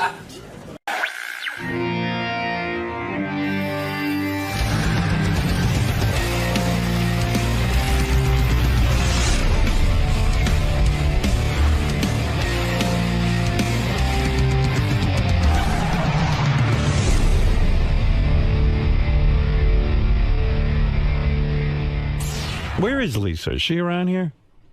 I don't know. I mean, She's on her way. Just oh, good. Okay, yeah, go ahead. I was gonna say I'm a long time fan of the show Right. before I started working, and I just know as a fan I would have paid anything to get close to the show in any way. Right. You know, and I always thought it was awesome that you didn't rip off the fans that way. Right. I would have paid hundreds of dollars to eat with, you know, Gary or something, you know? Right. And it's just like, because I know as a fan, you just want to get close. And I really think Lisa's taking advantage of the people that just want to touch the show, to get close to the show in some way. And I don't think it's right to take advantage. Yeah, Lisa, I'm trying to figure out why I'm turned off to your sweet and greed. I'm really struggling to give you exact words why, but it just doesn't seem like there's enough value there. It seems like you're taking advantage of my show and charging people $100 to meet you because you're on the show. My talent is baking. But you're not giving a baking class. No, but I'm baking mostly everything that's there, and they'll get a chance to meet me. The guys do. But when every time you say they get a chance to meet me, I don't know why that bothers you. I don't do stand-up comedy. What am I supposed to do? I can't go and they're doing the same thing. Maybe do nothing. I have been doing nothing. Maybe not charge people $100 to meet you. Like maybe let them meet you for free. Then why don't the comedy shows? How come they're not for free? Because they're doing stand-up comedy. They're doing a show. Scott Salem's a show? No, you know it's not JD's Scott. a show? No, it's the 𝗛cie and the two other comics. Okay, so Those why guys is are Scott there. and JD making money? Or Ronnie? Well, maybe Because you it's should a have show. joined that group. Hold on. Yeah, maybe you should go on the road with them. Why? Yeah, that would why be fun. Are you knocking Because our they're- because show? when- We- be- because- doing no, what one I'm saying is because wait when a minute. Why are you knocking our show? That's what I don't understand. but can I just say something? knocking your I'm show. not- I never said I was a comedian. Let's get that straight. No. Number What one. I'm saying is, hosting hold That's it, before you hijack Wow. this conversation. See, but because his whole show is a show. And it's kind of a joke. But when they come to see you, there's not even a show. Like he does get up on stage and like entertain the people. I mean, it's I get shitty girls up to entertainment. take their clothes off. Well, he does. I mean, he does you something. just said it's It's a shitty. It's a shitty show, but it's at least an attempt to entertain. All right, this Yours- is my attempt. Yeah, but your attempt is to do nothing. Hey, you know, I was thinking while you guys are here, I was thinking about this whole Lisa G thing and the sweet and greet party. Yeah. Because I was trying to wrap my head around it yesterday, and I couldn't quite figure out where I stood on it in my head, you know. But one thing did occur to me, and I really do feel this way, that if Lisa's going to use the show to get, you know, the only reason people are going to see Lisa's Sweet and Greet is because she works on our channels. I'd surely be the first one to attest to with the Ronnie Block Party. Absolutely. But the distinction I do make, and it was brought up on the show yesterday, 𝗛cie and the guys always have Howard TV there or the news department, and they provide something back. They provide a television element or something or a radio element. And it did rub me the wrong way when Lisa yesterday said, I mean, in a real way, like Lisa said, hey, I'm not doing this for TV. You can't pick and choose. I agree. If you want to come on the air and you want to promote your sweet and greed or whatever you're up to, don't tell me the quid pro quo isn't there where you're going to provide some kind of entertainment for us. Right. You know, and this idea that I don't know if the fans want to be on TV. What fans don't want to be on TV? They all have Howard TV. Yeah. They're all dying to be on there. Yeah, and if they don't want to be, then don't use my fans. So here's my ruling on this. I guess I'm okay if Lisa wants to charge $100 for people to see her, or 𝗛cie wants to charge you, but don't sit there and tell me you're not going to be on Howard TV. Then if you're going to be now a performer and you're going to use my audience to show up and stuff, then you got to play ball. That's it. I really do feel that way. That ain't right. There are times I told Doug, give me a camera, one of the small ones. I'll film stuff while we're on the road. After shows, I'm going around interviewing the guys and fans, you know, with my recorder. And if Lisa doesn't want to do that, that's fine, but don't bring it up on the air that you're doing Sweet and Greet. And don't use the airwaves for that. Because Yeah, if these it's are my a airwaves. private, personal thing, Right. don't use this show to promote it. Right. I really do feel that way. And not just for Lisa, but for everybody. And one thing I will say about Benji. Benji lets me come and videotape him and his girlfriend singing. And that's some of the funniest shows on Howard TV. And I hate being on TV. What? I hate being on TV. Yeah, and once you started that, I even said, we gotta, like you didn't want anyone taping in your apartment, but you said, okay, Oh, yeah, I'm going to do it. Yeah. And that's fair. I can't understand why she wouldn't want it. It would make it. Well, she's not understanding that actually that's the only thing that's. If you're going to be in this business and you're going to be on the Howard Stern show, if the TV is there, it actually becomes something people like. They even pointed out yesterday that they were on the balls of their butt with the Ronnie Block party until you saw the footage and Right. it went on Howard TV. Yeah, what you do is you pray that it gets on Howard TV. Yeah, 100% right. And then your business grows. So anyway, that's my ruling on all of this. If you've got restrictions, then I've got restrictions. Don't bring it up on the air. Don't mention it on Howard Stern Radio, Howard Stern TV, because to me it's all Howard Stern everything. It's a business. Howard, if you care, Lieberman gave me sort of an update. What's up? Tell me the update. She called everybody who bought a ticket, Yeah. and everybody's up for being on TV except for one person. Yeah, so she's trying to figure out how to handle it. I got it all figured out. Never, ever bring up anything you're doing outside of these channels again. And if that person doesn't want to be on TV, tell them not to come. Refund their money. Right. But from now on, everything is on TV. I don't want to hear people telling me they're picking and choosing, because I'm picking and choosing. I'm picking and choosing. And if you choose not to be on the team, then don't do it. And listen, Lisa does a fine job and everything, and I would never ask her to be on TV if she's just doing it. But if you're going to start using the airwaves to promote events and use my audience, then you've got to give something back. That's how I feel. Now, what do you think of that, Doug? Your Honor, I think it's a great decision. Right. That's why I'm America's judge. That's right. What is your ruling, Your Honor, on her appearing on Howard TV for interviews, like the behind-the-scenes shows? Sometimes she's involved, like when we go out with Benji with the Anthony Weiner press conference. Right. We did a behind-the-scenes show on that, and she was a big part of that, but she refused to be interviewed. What is your ruling on that? She refused to be interviewed without payment. That's ridiculous. I agree. This is all... Listen, it's like I explained the other day. What do you think we're doing here? Howard TV, to me, is no different than Sirius Radio. It's all the same. It's all promotion it's and the promoting. same thing if I said to her when she interviews me, Lisa, I can't be interviewed for Howard 100 News. I need to be paid for this. It's a thought that would never, that's ever psychology. cross But ahead. if Doug Goodstein, every time we ask him to be on the air, and since I demand payment, I'm fucked. Then I got to get rid of Doug Goodstein. But you know what? When I went to Peru, Howard, I went to Doug and I said, give me a camera. Maybe some interesting stuff will come out of this. This was my own personal vacation. Right. But I just decided, hey, let everybody in on this. Thank God you did. And it was fabulous. Yeah. And my point is, if you're going to... Listen, you can't pick and choose how you're going to use the Howard Stern show. This ain't a Chinese food menu. We're all in this.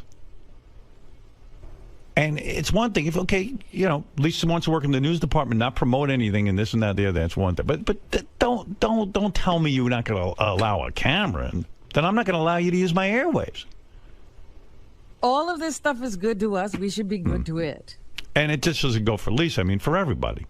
It's the way it is. She also buried herself for if there is something after this. She said she works for SiriusXM, so when everyone moves on, she must stay here. Yeah, but what happens... She's not a part of the team. Right, and right, exactly. And what happens if you start saying, well, I work for Howard TV, I'm not talking to Howard 100 News? Well, it would never happen. No, I know, because you're not that kind of guy. Okay. No one is around here except it's her. It's all fun. Yeah. No one's ever... I've been here 18 years. No one's ever... We've never had someone split hairs like this, ever. Like it's just not in anyone's. Yeah, well, I was head. thinking about it, and that's what I think was bothering me about it. There's a lot of. I mean, this place is a lot of turmoil.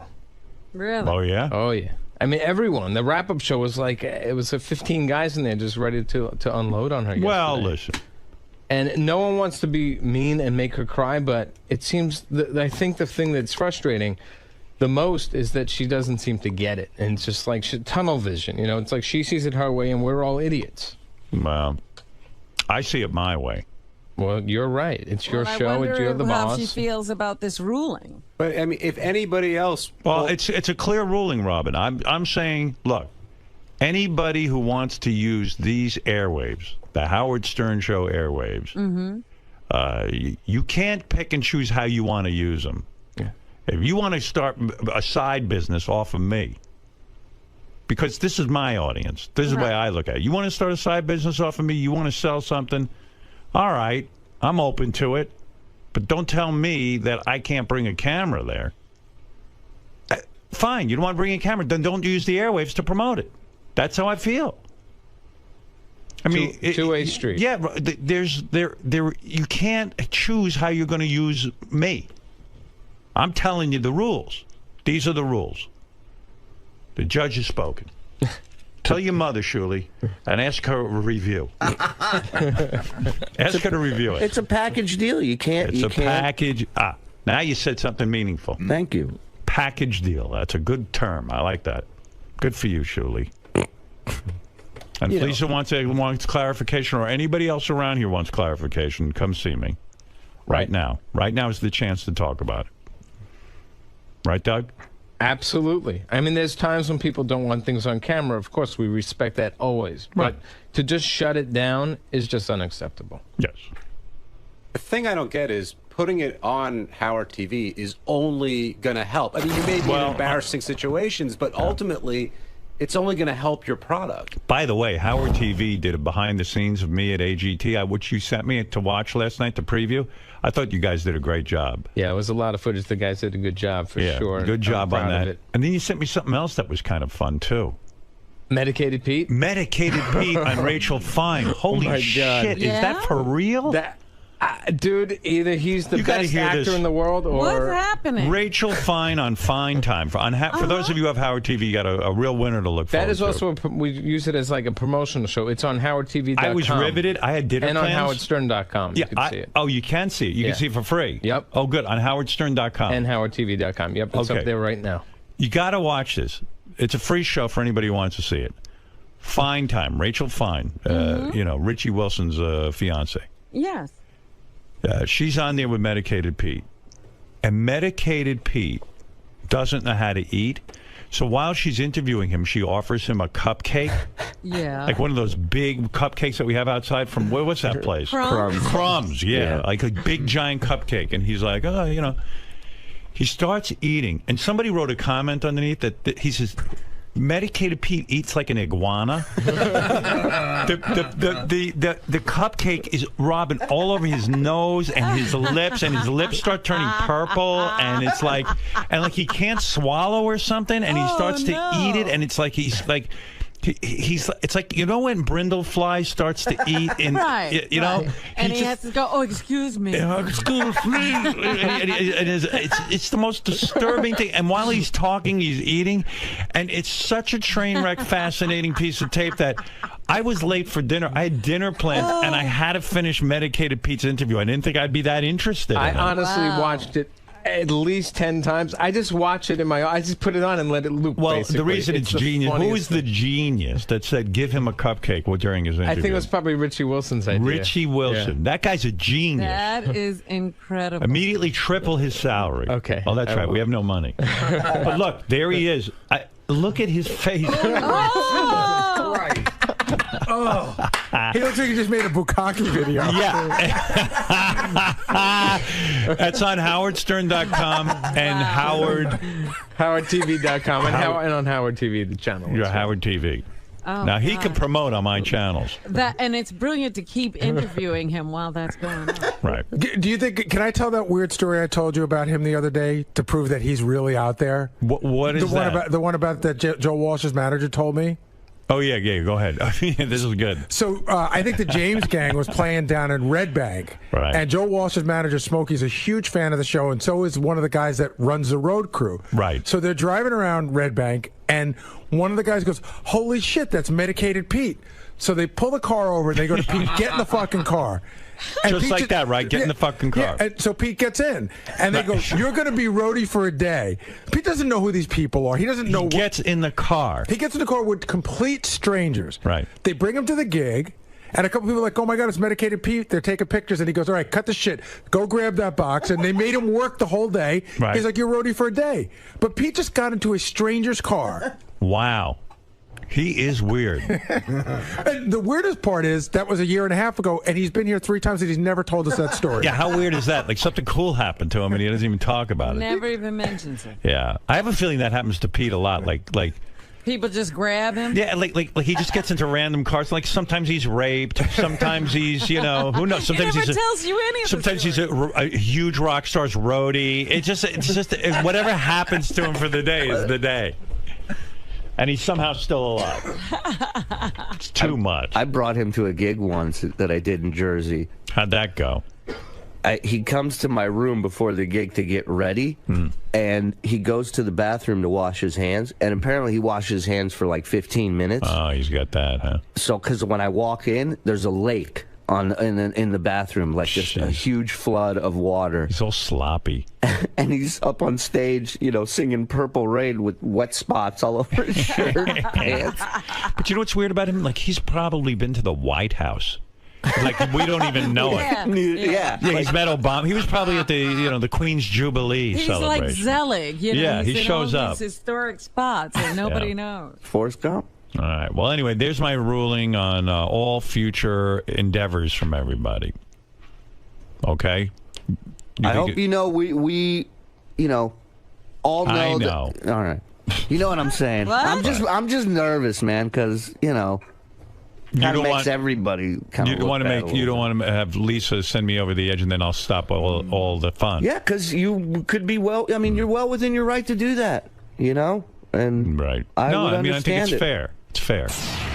Doug, do you feel relieved that because you've been holding this back, you've actually been protecting? I never brought this up. I saved her face on this. I was being professional and respectful. I don't know who brought it up. I don't really care. But someone else brought it out yesterday, and obviously it came up. But it wasn't me. I kept professional on this. I did not rat her out. I was going to save it and just not bring it up on air. But it came up, and I feel like the judge has spoken, the boss has spoken. It's crystal clear. There's 50 people up here, 49 get it.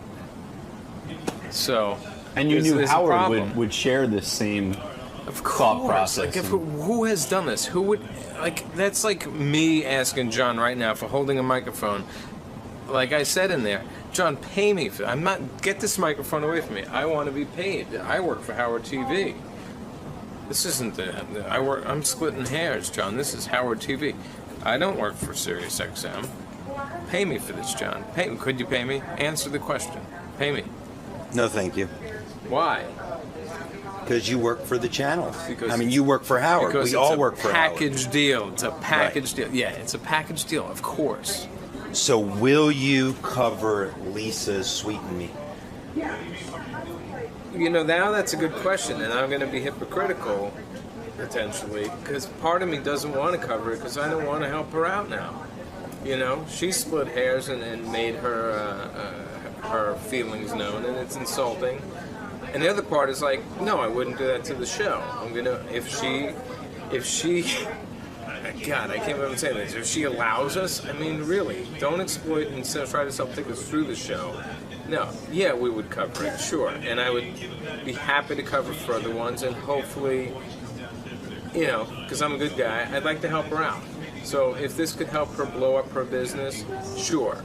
Do I think it should would I be happier if it all went away? Yeah, probably, that's the truth. But yeah, I'd cover it, and I'd cover subsequent ones as well. It seems though there should be no gray area. Howard ordered Lisa to give access to Howard TV. Yeah, this shouldn't be, but we're dealing with Lisa, and Lisa seems to go by her own rules in her own world. So there might be another conversation Howard has to make it even clearer than he just did. That would be my guess. Lisa? Yes?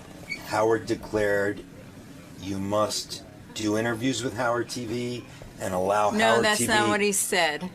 He said, if I'm using the air to promote an event, then Howard TV needs to be there, and I agree with him. But Howard did say we're all one team, and he wants you to participate in all Howard TV productions. That's not what he said. But I'm there 100% in the hallways every morning. you're parsing words. You're not. That is what he said. That is not what he said. That's not what I heard. Go back there and ask Gary what he said and Doug what he said. That's what he said. He said that he expects me Yes, he says he expects you to do interviews with TV for behind the scenes, and he expects you to do everything just like what he expects everybody to do. Well, then that's what I'll do. If I have time. This comes first. Okay. But you're parsing words, that's all I'm I saying. am not. That's what I heard. Then maybe I missed something, but that's what I thought I heard. I called you last night, Robin. I know, but it was right before AGT, so I I know. figured you'd go into that. I wanted to watch it, so I figured we'd talk today. Yeah. Can't interrupt AGT. Well, it was 20 minutes before AGT. I figured we had some time, but you're right. You need to prepare for AGT. By the time I saw the message, I think it was like 10 minutes before. By the way, how good was AGT last night? It was really good. Yeah, those hour shows fly by. They really do. Yeah, you don't realize when you're sitting inside how much is going on outside of the venue, how much is Right. going on in the wings.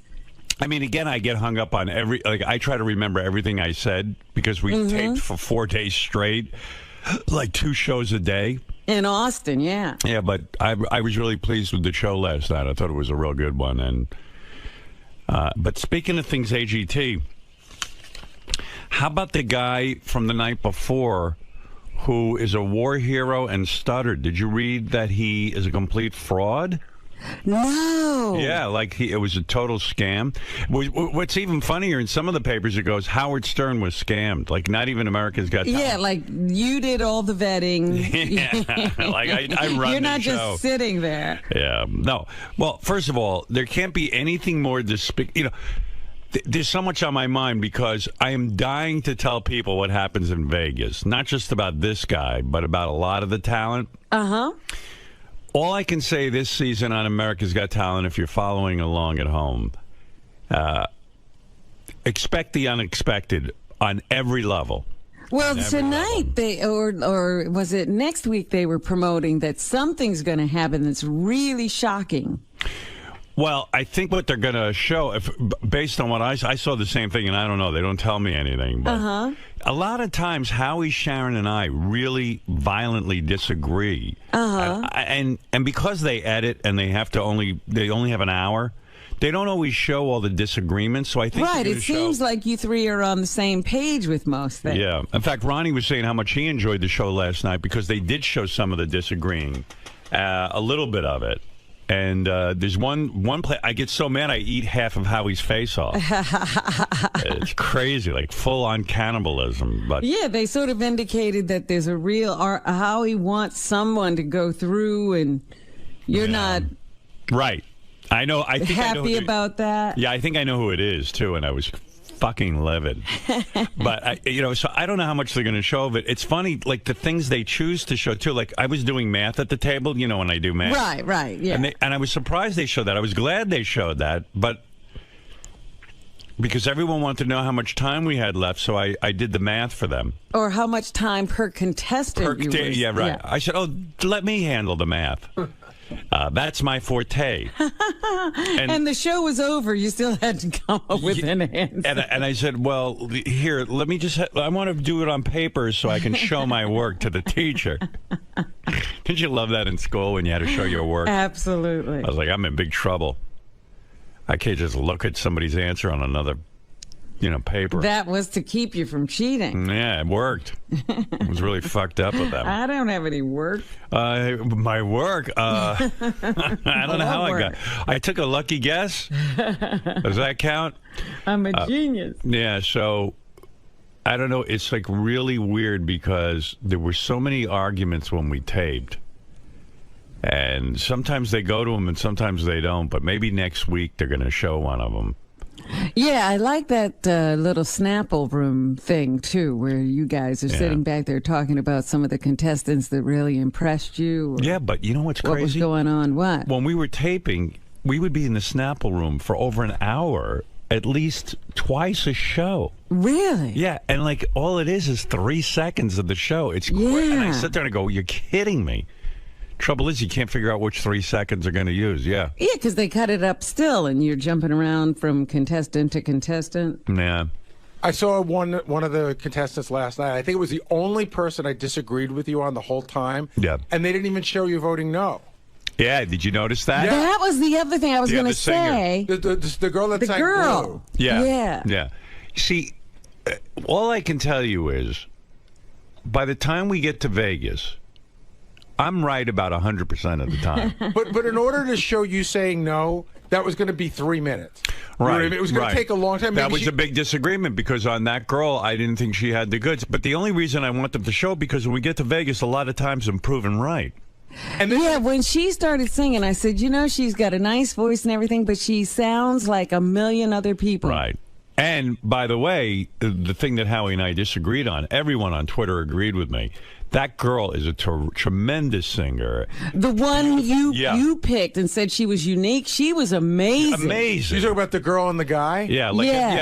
She was great. And like everybody wrote me on Twitter, how could Howie have said that girl wasn't up to par? I mean, Howie has a 10 ear, I think. Well, I'm there to listen. Sharon 99% of the time sides with me because she knows I'm right. And so, I keep Howie in check. Because he was astray. Completely off on the girl singers. He liked the girl who was sort of mediocre and not the girl who was completely unique. Yeah. Howie's great. Everyone writes me about the chemistry between us. Even with Nick. I like Nick a lot. In yeah. fact, I had no. When I went to see the auditions, I was like, well, what is it that Nick does? He comes out and he says hello to the audience. Yeah, but it's all backstage. But watching him on TV, he's very funny, and he really is willing to put himself out there. He puts himself out there, and also he's real with the people. He doesn't. Oh my God! When that girl came out to do that dance, the pole dance, right, and he wound up on the pole with her. Yeah, I was like, somebody's going to die.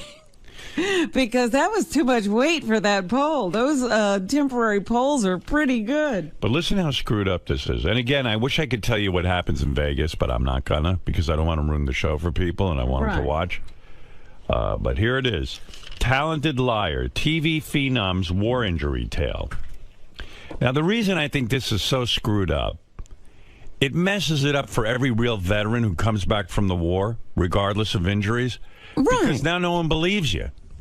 Now all of a sudden, the one thing that was, remember in The Wire when the criminals talk about you never kill somebody on a Sunday morning church? Yeah. It's like that. It's like you could be the most fucked up liar on the planet, but you never lie about your military service. Gotta have some rules. Well, you remember that guy running, what was he running for? Senator in Connecticut? I think Senate. He lied about Vietnam. He won. But this lie is so wrong on so many levels. TV phenom's war injury tale. He's got talent. This is the guy from America's Got Talent. I'm assuming most of our fans are watching the show, so they know what I'm talking about.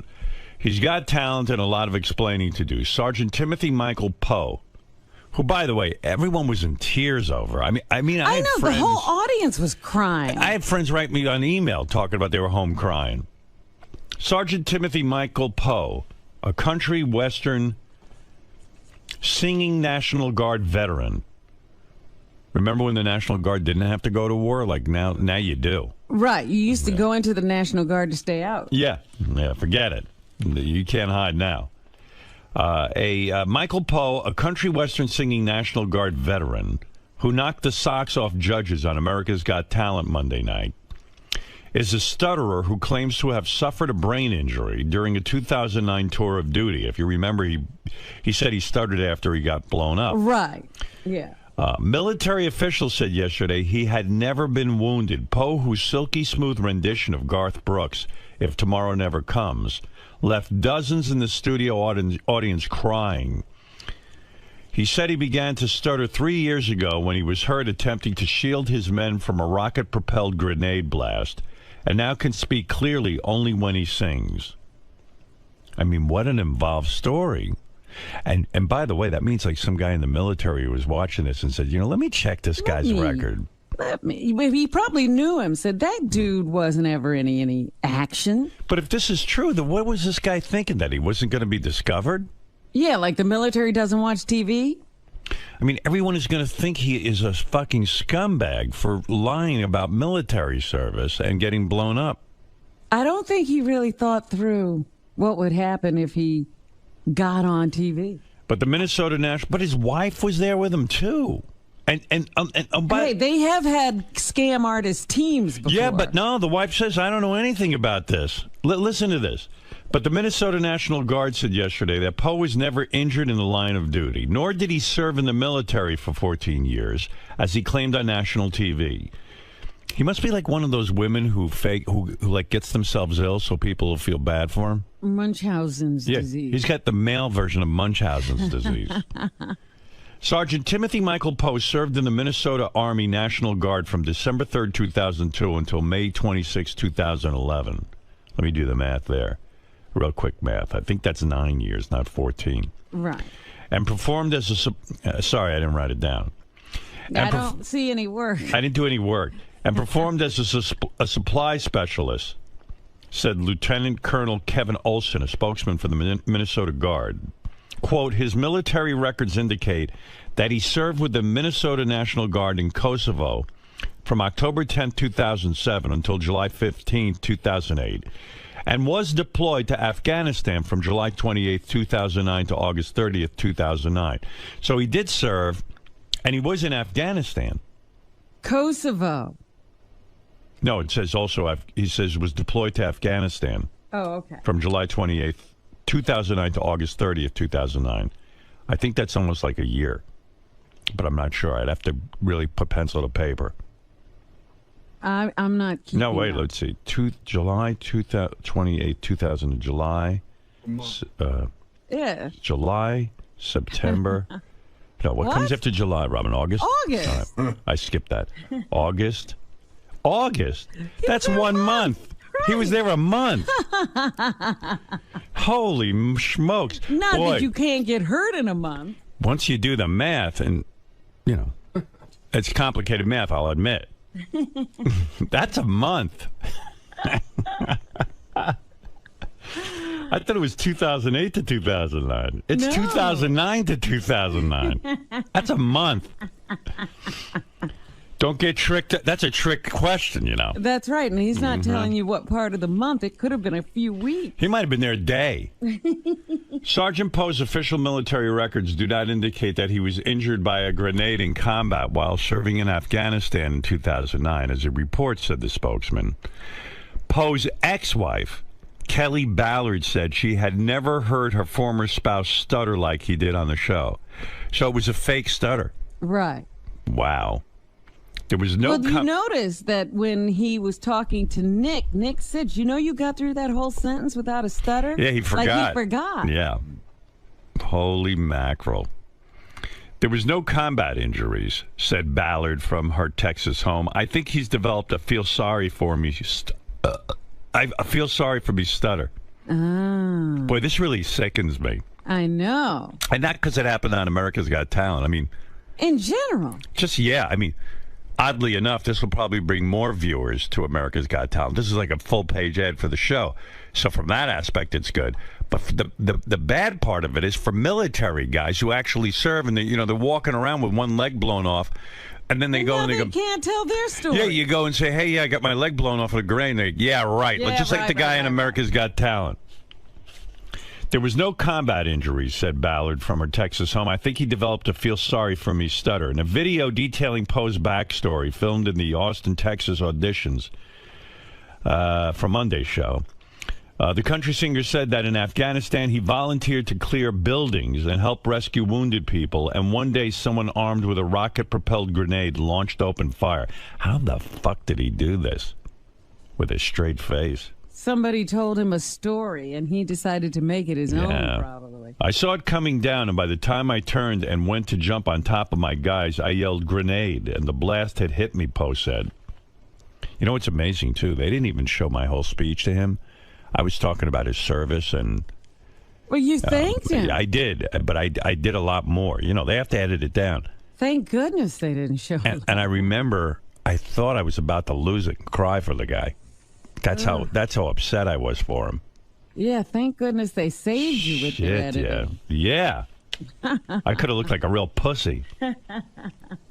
I saw it coming down, and by the time I turned and went to jump on top of my guys, like he's a huge hero. Right. I mean, this is a story with nothing but hero smacked all over it. I yelled grenade and the blast had hit me, Poe said. He claimed that had he not been injured, he might never have discovered his singing voice. Right, because he discovered that with the speech pathologist. Boy, I wish I could tell you what happens in Vegas. I wish they would fast forward on that one. Well, don't, because, you know, right now, as far as we're concerned, he's still in the competition. Oh, yeah, this no, liar. he's in. But that's what I'm telling you. We might go to Vegas and fall for it even harder. That's what I'm telling you. Just be prepared. But Ballard said years earlier he was the lead singer in a band called Crawl Space. Show producers said they first learned only yesterday that Poe had been lying. Poe could not be reached for comment yesterday. Yeah, and they actually vet these guys pretty well, I thought. Yeah, he crawled back under his rock, apparently. Oh, my God, I want to interview him so bad. I want to interview this guy so badly. Well, there should be a law that you can't misrepresent your military service. Especially in front of me on America's Got Talent. Yeah, you go to AGT jail. Yeah. There's got to be an AGT jail.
Sharon's holding on for the game. Remember that from yesterday? I got to do that. Yes, this woman who we talked to yesterday. All right, let me get to her. She's Sam Simon's on the phone. Hey, Sam, I haven't spoken to you in a while. What's happening? Howard, how you doing? Sam Simon, one of the creators of The Simpsons, who doesn't get as much credit as the other guys because he sold his portion of it, and they try to shove nothing. Well, No, I mean, but he left. He left, but he shouldn't have because those guys try to act like Sam had nothing to do with it, but he really they don't. I think they do, because when I saw the Hollywood Reporter article and stuff, I was like, hey, why is Sam not more prominent in this?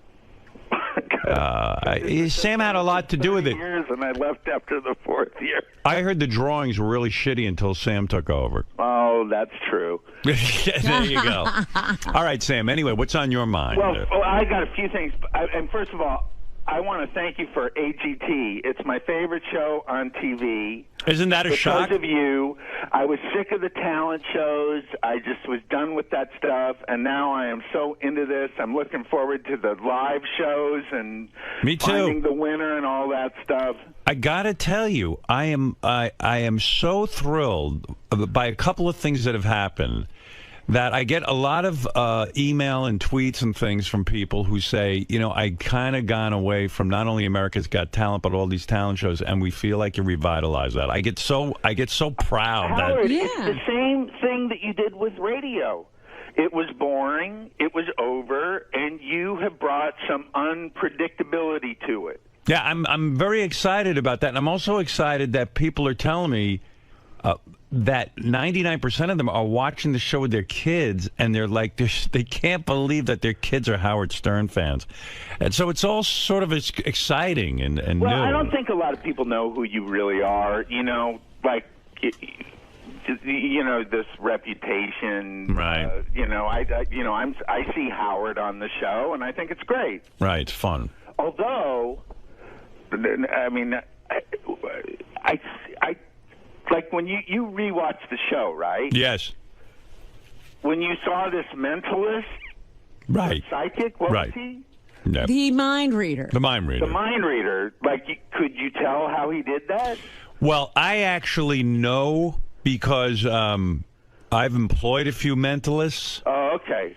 But I tell you the truth, I thought that guy was terrific. Yeah, we know there's no real such thing as a mind reader. Right, we know it's a trick. Yes, Yeah, but he did a wonderful job because what I loved about him is, I don't know how you felt about him, Sam, but I thought he was very unassuming, you know. I've had guys do that kind of thing, and the way I judge is I say, you know, this guy's got something interesting. He's got a good presentation. Let me see what else he's got. Does he have a show in him, or is he just a one-trick pony? And that's my criteria. Well, no, I mean, I liked him, and I thought he did a good job. I thought the stuff he was saying was really good. But I don't know anything about magic, but I think yeah, but you think you know. But I think I know. Yeah, like people tweeted me. They go, "Oh, he must have had an earpiece in." No. There's no earpiece. Someone else goes, he must be able to see underneath the tape, like from he must be able to go look down. I think that's part of it. Yeah, this is all of the stuff. But for those of you who thought that he had a partner in the audience and a remote control thing, the producers told me afterwards. I said the guy did a great job. They said to me, for sure, he doesn't have a shill in the audience because he had to perform it for us in a room without anyone in it. I mean, I guess but so he I don't think that's what he did. He provided his own mask, basically. But I don't want to. I mean, I actually know something about this. Okay, but. I thought he did a terrific job, and most people who are not, privy to how these things are done, were tweeting me. They go, "Is that guy for real? Is he really able to read minds?" And so, people are fascinated by this thing. It's one of the oldest tricks, but it's still very fascinating to people. Okay, well, listen, I love AGT, but there's a show I really don't like. What's that? It's called Fast Food Mania, and it stars someone that I do like, and his name is John Hein. Well, I'll be watching the show tonight. I haven't seen it yet. Well, what's wrong with it for you? Are you objecting to what he's promoting? I'm glad you're here. I hope you're feeling better. Thank you. But you're objecting to... side with this. I heard you say you liked it. I liked it as a show. Do I like the fact that he's telling people to eat that sort of food? Oh, of course not. God, Robin, he's not just... It is a celebration of gluttony and animal abuse and global warming that is beyond belief. Well, I got to defend John for a second. I have not seen the show yet, but listen, Sam, let's be realistic. A lot of people love Eat like fast John food, eats, and John loves fast So food. what? Well, I'm saying if you're a fan of fast food, sitting and watching John gloriously kiss the ground where Colonel Sanders once walked, is the funniest thing in the world to me. He could not kiss the ground where Colonel Sanders. Osama bin Laden was born. Well, wait, on television. You're comparing Colonel Sanders who kills chickens to Osama bin Laden? Oh, I will compare that. I'll tell you why. Because obesity kills 100 million people, and Osama bin Laden killed 3. But you're thinking too much. Yeah, but this is a killing by choice. Sam. People choose this. Sam, What, the chickens choose to be killed? I said Sam. the people choose it. Sam, you're thinking too much. No. John, do you want to defend your show? Listen, wait a minute. Kentucky Fried Chicken is the most notorious slaughterer of animals in the world.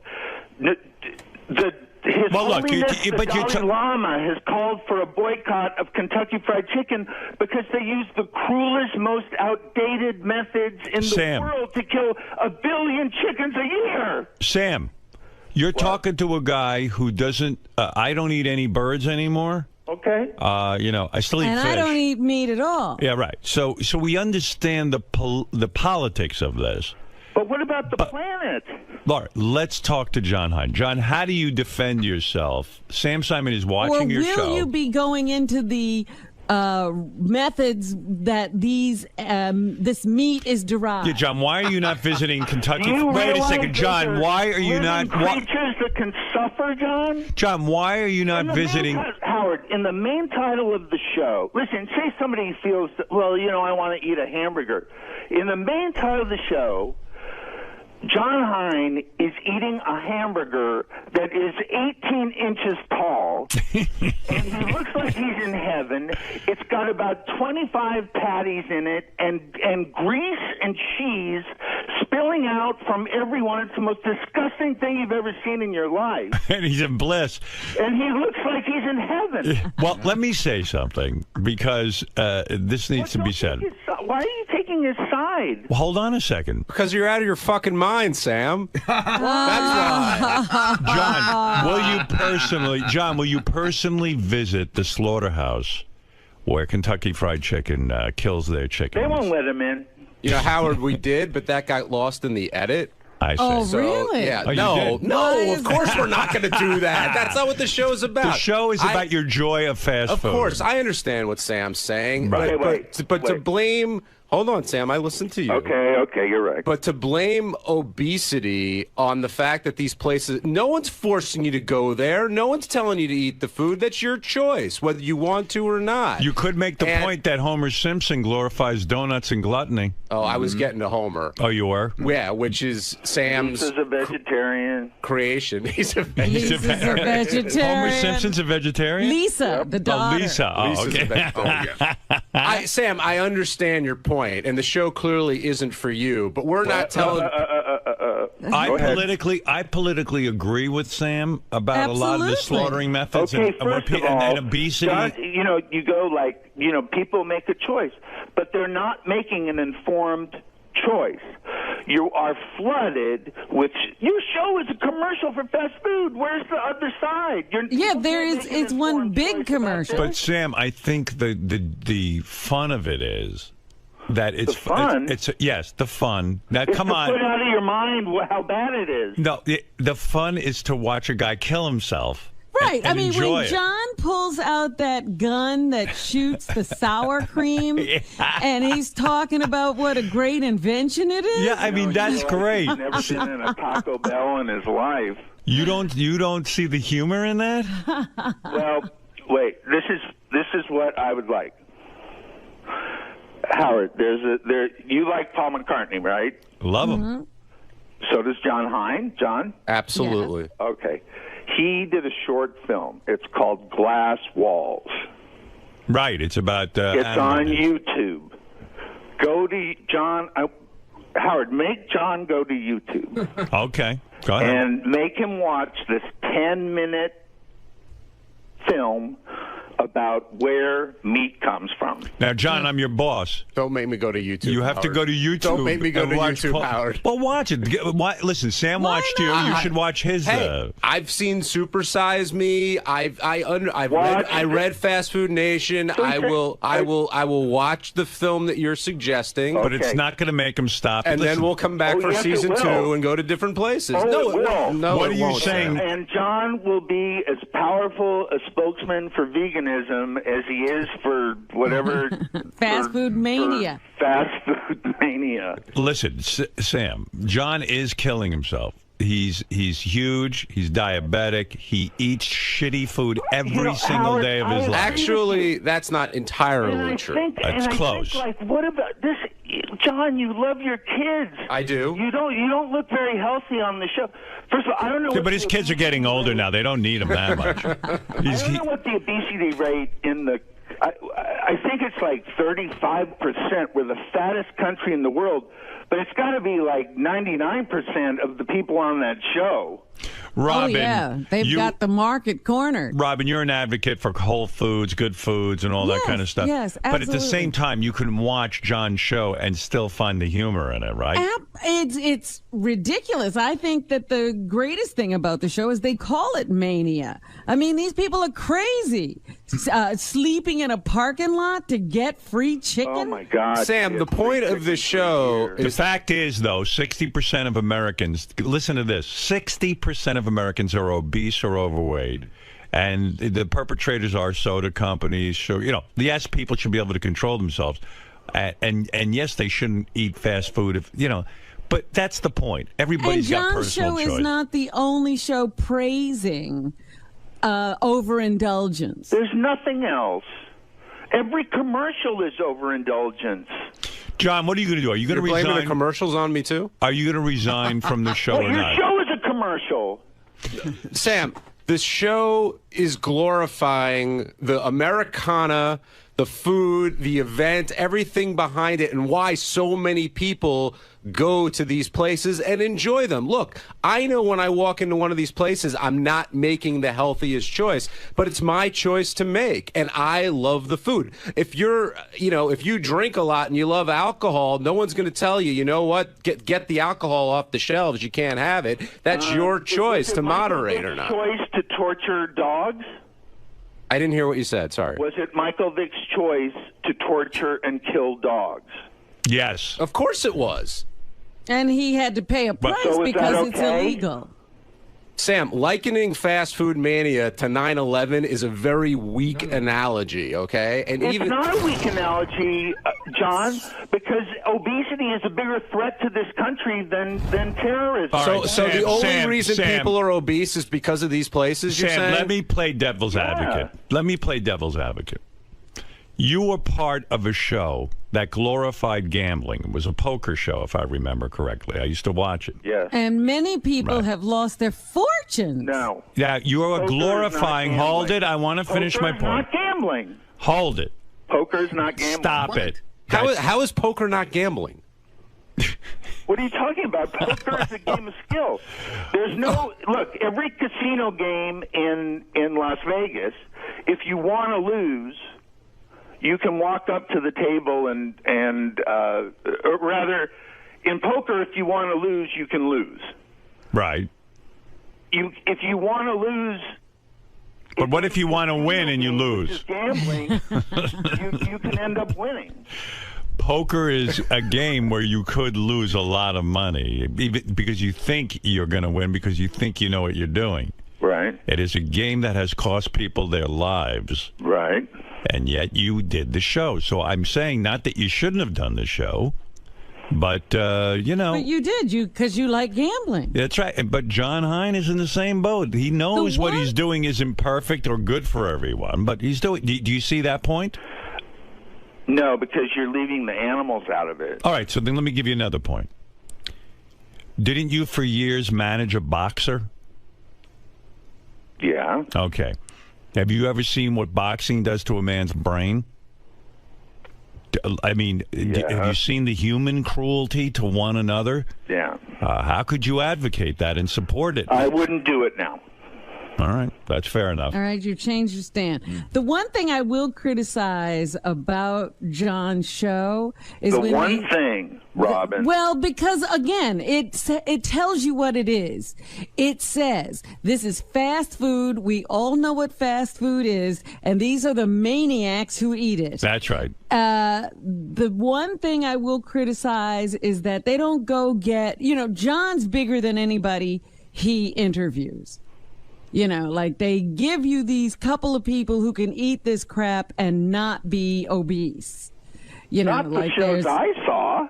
No, there was a very an attractive girl talking about her love of something, and I saw a couple that won the Chick-fil-A or the Whataburger contest, and I just thought, oh my God. Yeah, well, there was that 100-year-old couple. That's again Robin, saying Sam, you can actually live on this. Sam, have you voiced this outrageous anger toward The Simpsons when they have fast food companies advertising on it? Have you demanded that The Simpsons remove all fast food restaurant advertising? Like Disney getting rid of all that right. stuff. Have you demanded no, I haven't. All right. Well, okay. But, all right. Well, you've got work to do.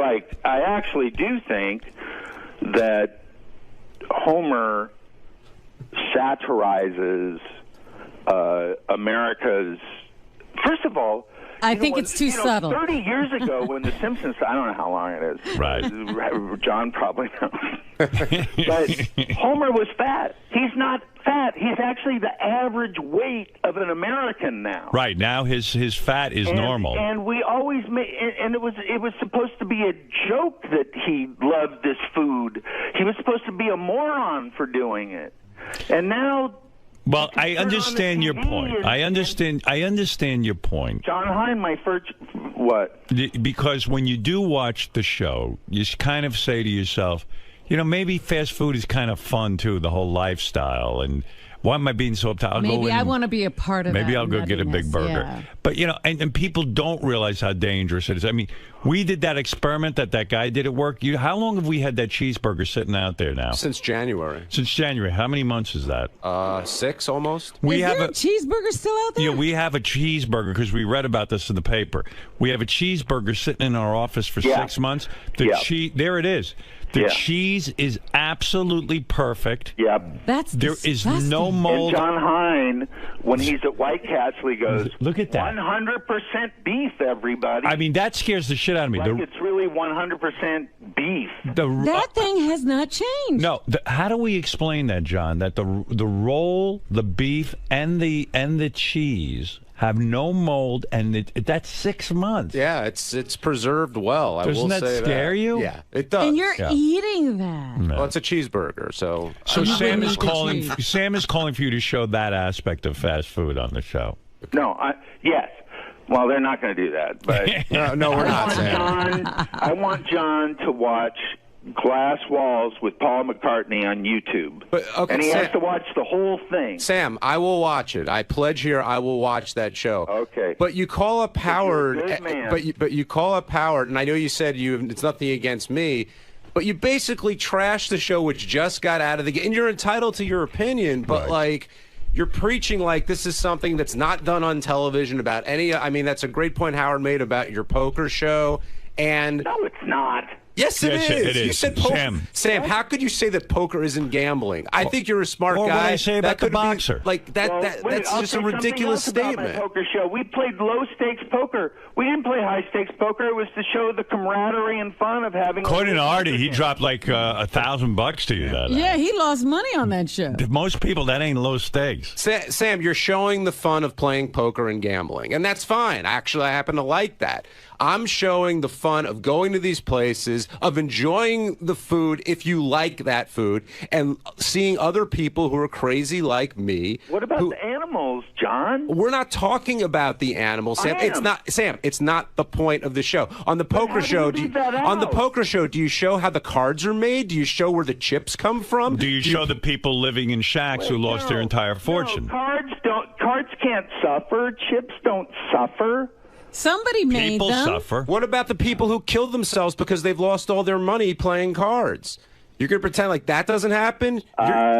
Kentucky Fried Chicken killed 1 billion chickens last year. Do you think 1 billion people killed themselves because they lost money at poker? Sam, I think people can walk up to a Kentucky Fried Chicken and say, you know what, I love this food, I'm going to go there. Or they can go down the street to a restaurant and eat Thai food. It's up to them. The choice is theirs. And you're going to praise the people making Thai food, but knock the people making Kentucky Fried Chicken.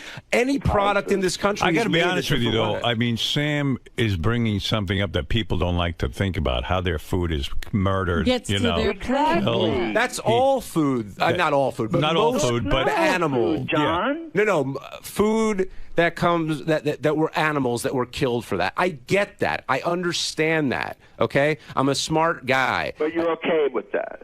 Yeah. I mean, I'm not a fan of the cruelty that might happen. Like, well, I guess at every fast food place. No. I closed my eyes to that willfully. So you're in denial. Of course I am. He doesn't want to think about it. I don't want to think about it. I want to enjoy the bucket at KFC. Well, and that's my choice to make. And a lot of people make that choice. That's I'm saying, all right, boys. That choice is horrible, I think. Sam, not everybody in the...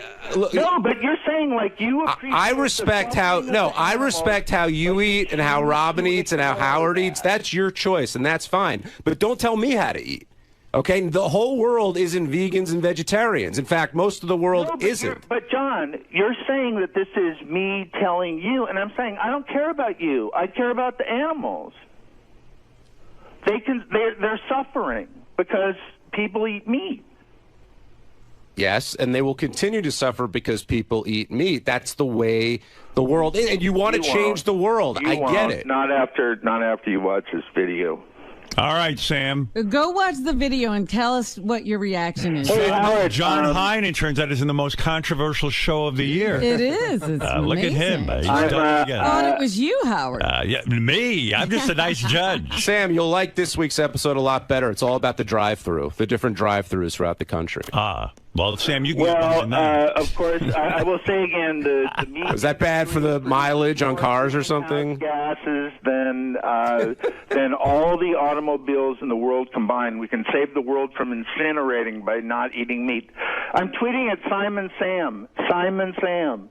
All right. Are there more cool tweets about murdering chickens? I'm about to send out some links to the Dalai Lama saying boycott KFC. I'm going to do. Wow, John has inspired protest. And I'll do all right. Yeah, yes, Sam, are you getting laid? That's all that counts. You sound like a guy who's not getting laid. What? Are you getting laid? Yes, sure. All right. Yes, Gary.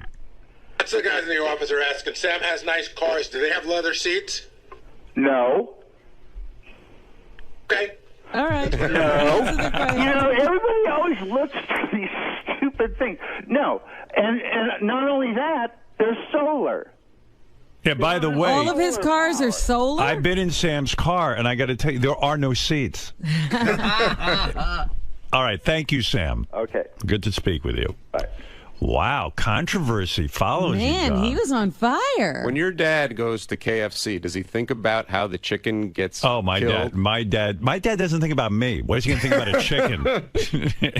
Well, he looks at a chicken the same way he looks at Doesn't me. mean it's not right not to think about how the animal gets to your Right. plate. Yeah, but I'm not. But I don't think the consciousness of the people that John is talking to is all that high. Right. They're All not right. caring about where it comes from or how it got there. Well, if anything, you should thank Sam. That's got to be an excellent commercial for your new show. Yeah, I think so. But the logic that poker is in gambling, and he kind of lost me a little bit there. Look, anything that people like, they like to defend. Look at you. Of course. That's it. Robin just called me dumb, but I don't care. No. I didn't say you were dumb. I said the people you're talking to. Hey, you're like the professor of dumb people.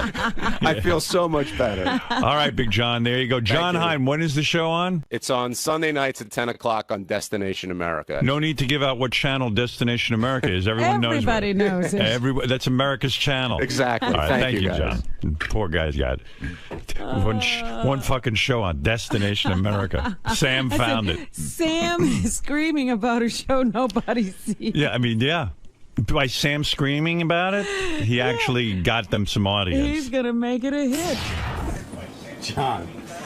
Yes? Well, first off, don't they say all press is good press? I hope so. At first, I was really ticked because it seemed like Sam went out of his way to knock the show. Right. But in listening to his argument, I know he's a big animal rights advocate, and I really do respect that.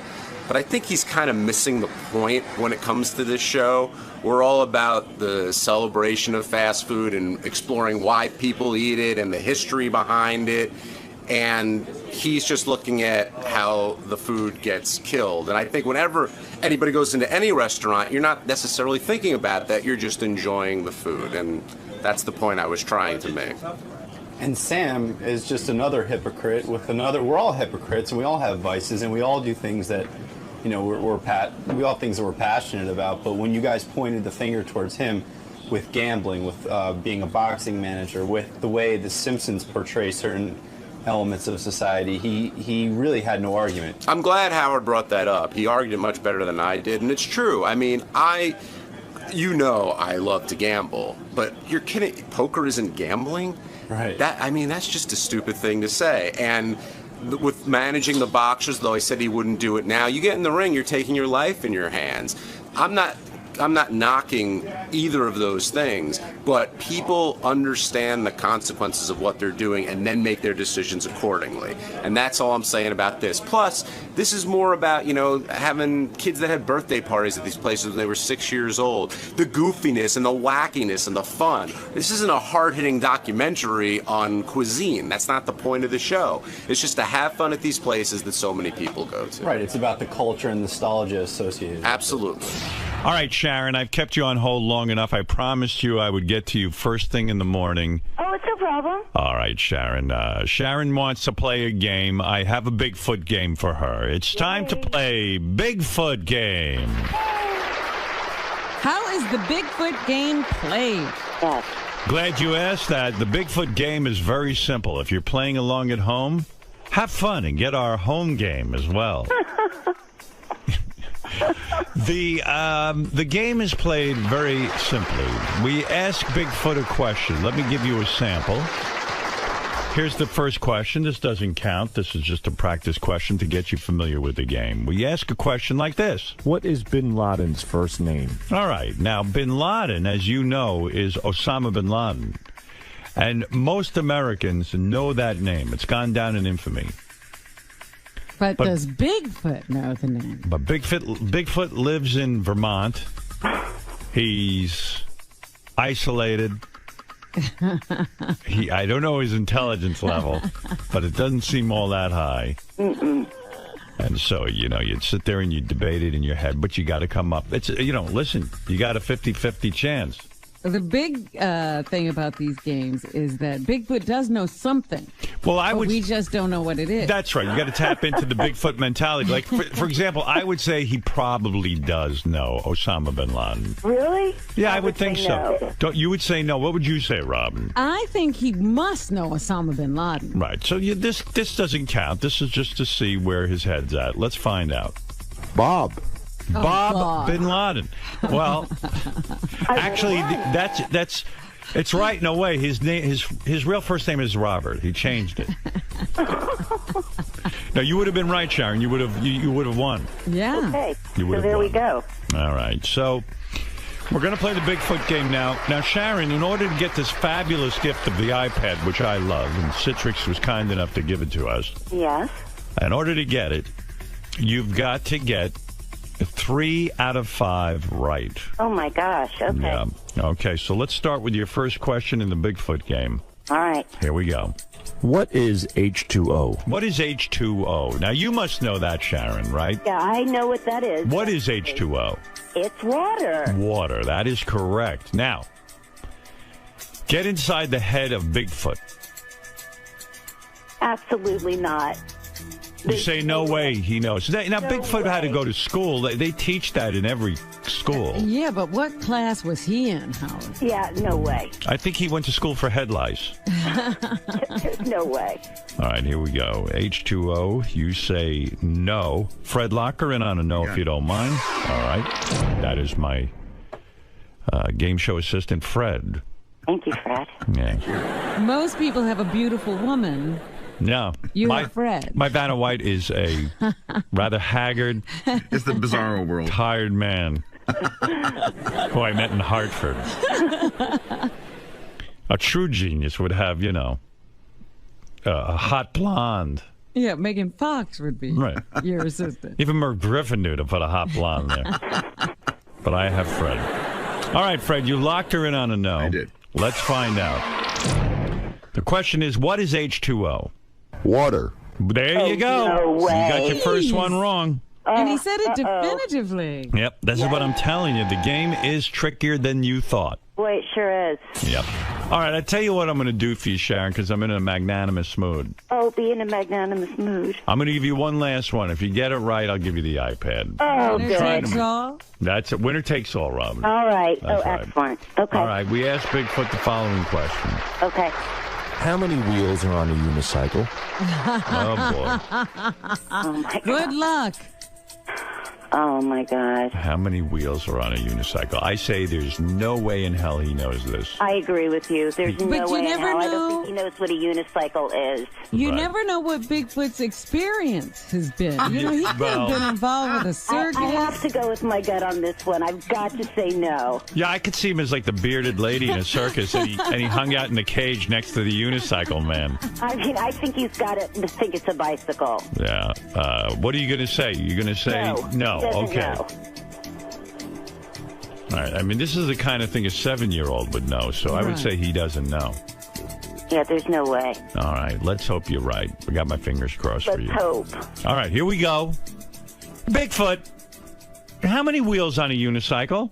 Is the number 3 an even number or an odd number? Oh. What happened? Must have jumped. Hold on a second. The suspense is killing me. Me too. Let me see something. How many wheels are on a unicycle? All right, here we go. Is the number 3? Oh, they didn't edit it right. I think he said 2. He said I think 2. he said 2. He said 2. That just totally blew, though. Yeah. But anyway. I won. I got to get out of radio. Not a clean But contest. I got to tell you, at AGT, this shit don't go down. Although they did get scammed. Yeah, what's worse? I don't know. Guys, what happens there? Who is putting this on the DVD or whatever that's called, the CD? Who's the culprit that just sabotaged my game? Bring him to me. Bring him to me.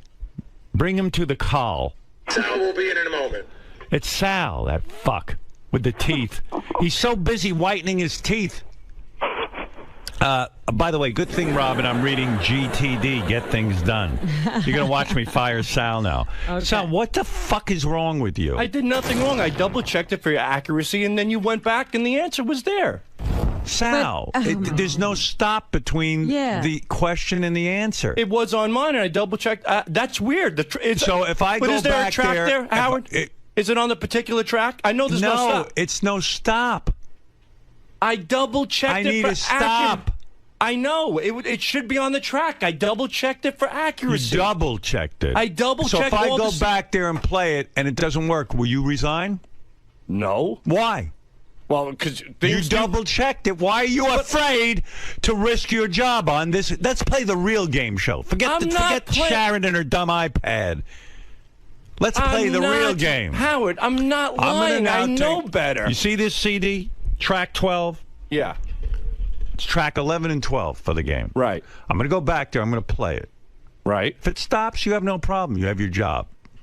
I If have it the same doesn't exact stop- player If as it yours. doesn't stop, But why you lose your job. Why wouldn't Fred, it? lock him in on a yes and no. Why would it not stop though? Why would it not stop? Let's play the game. If it's on the track, why would it not stop? It didn't stop.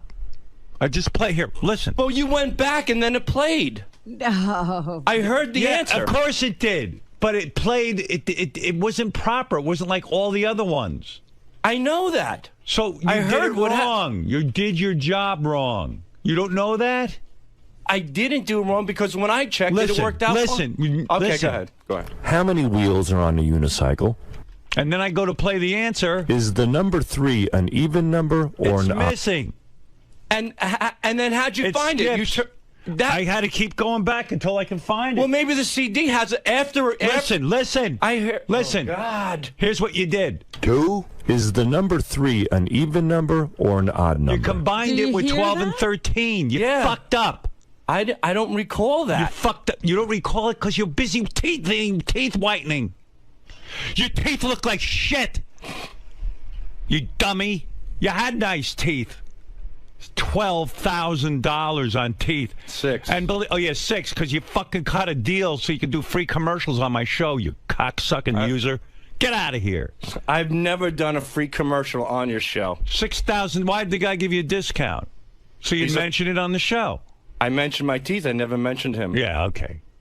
So again, I'm a dummy, right? There's You're a not distinction. a dumb. I'm sorry about. I'll tell you what. I'll mention my teeth if you give me a discount. That's not how you use me. You have no respect for me. That's a blatant user. lie. He mentioned the dentist's name in the news story. Yeah. Obviously, the news came to me and they mentioned the story. Yeah. So you cut a side deal. Now you're selling advertising on my show. Like Lisa, like you said with Lisa G, like go enjoy your teeth. Something. Go enjoy your teeth. I did a whole Howard TV special. Thank you for doing that. Next time, consult me first. See if I want it on Howard TV. You getting your fucking dumb teeth. Well, I went through Doug. All right. I'm sorry about this. I fucked up. I'm very sorry. Check your work 500 times. I will. But that is very strange. I apologize profusely. I mean, it's crazy. I have been Howard. Why don't I fire you? What's wrong with me? Am I a sucker? No. And then you go out and cut side deals? I'm not cutting side deals for my fucking teeth. Sure you did. Did you mention the finance company that financed your teeth? Yeah, but on the air? When Gary asked me about, you get a special deal. You got $6,000.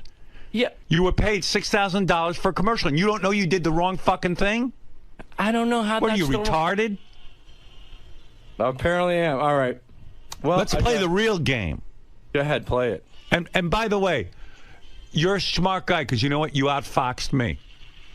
I thought for some stupid reason you were honest. How am I not? I'm a sucker. You're not a... Repeat after me, Howard's a sucker. No, I'm not going to say it. Don't say it because I want to hear it. Because if you tell me, maybe I'll learn something. Tell me what I am to my face.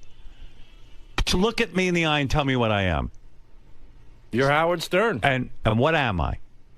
You're the... No, say I'm a sucker. You're America's judge. That's right. What am I? You are the king of all media. No, Sal. I'm not joking. Tell me what I am. You're Austrian, Russian, and Polish. No, what am I? I'm a sucker. Tell me. Why are you a sucker? I fell for it. You tricked me. For what? You outfoxed me. What are you talking about? With the teeth about? Yeah, and the side deals. Howard's a sucker. Thank you. Howard's a sucker. Thank you. Tell me again. Now I know what I am. What a sap I am. Howard's a What's sucker. going on? He got his teeth at a discount for commercial? Yeah. He cuts deals. And if he had come to me like a human being and say, hey, Howard, I'm trying to get my teeth whitened. Do you think I could cut a side deal with this guy and get a reduction in the price? I would have sat down with him and said, look, man, we don't use the show for that stuff. I'd rather pay for his fucking teeth.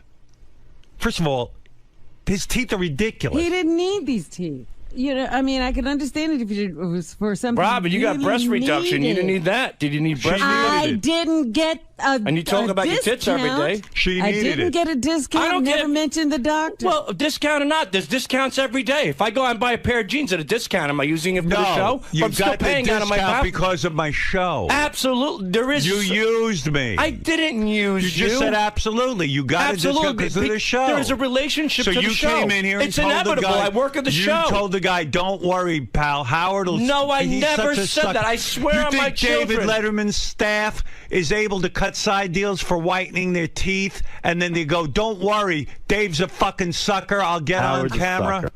I'm No. a sucker. Tell me. I'm to my You're face. not a sucker. No, I am. It's That's not okay. the deal. I was. Tell me what I am. I was Howard's a approached to sucker. get my teeth done. Come on, man. I was Tell approached. me what I am. Don't be a pussy. I'm not being a pussy. I'm Howard's being a real. If I was a sucker. fucking pussy, You're I'd a call you a pussy. sucker. You're a fucking no, pussy. No, Howard's a if I sucker. was Tell me a what pussy, I am. Tell the world what I am. I'm a sucker. How the fuck are you a sucker? Because I got a fell for it. discount on teeth. If you I worked never for even mentioned it. Letterman, do you think you would have snuck on the show and mentioned your discount for teeth? No, and I didn't sneak on the That's show. why you won't work for Letterman. I didn't sneak on Howard's the a show. sucker. I don't want to work I'm for a Letterman. sucker. Howard's a You're sucker. not a sucker. I am.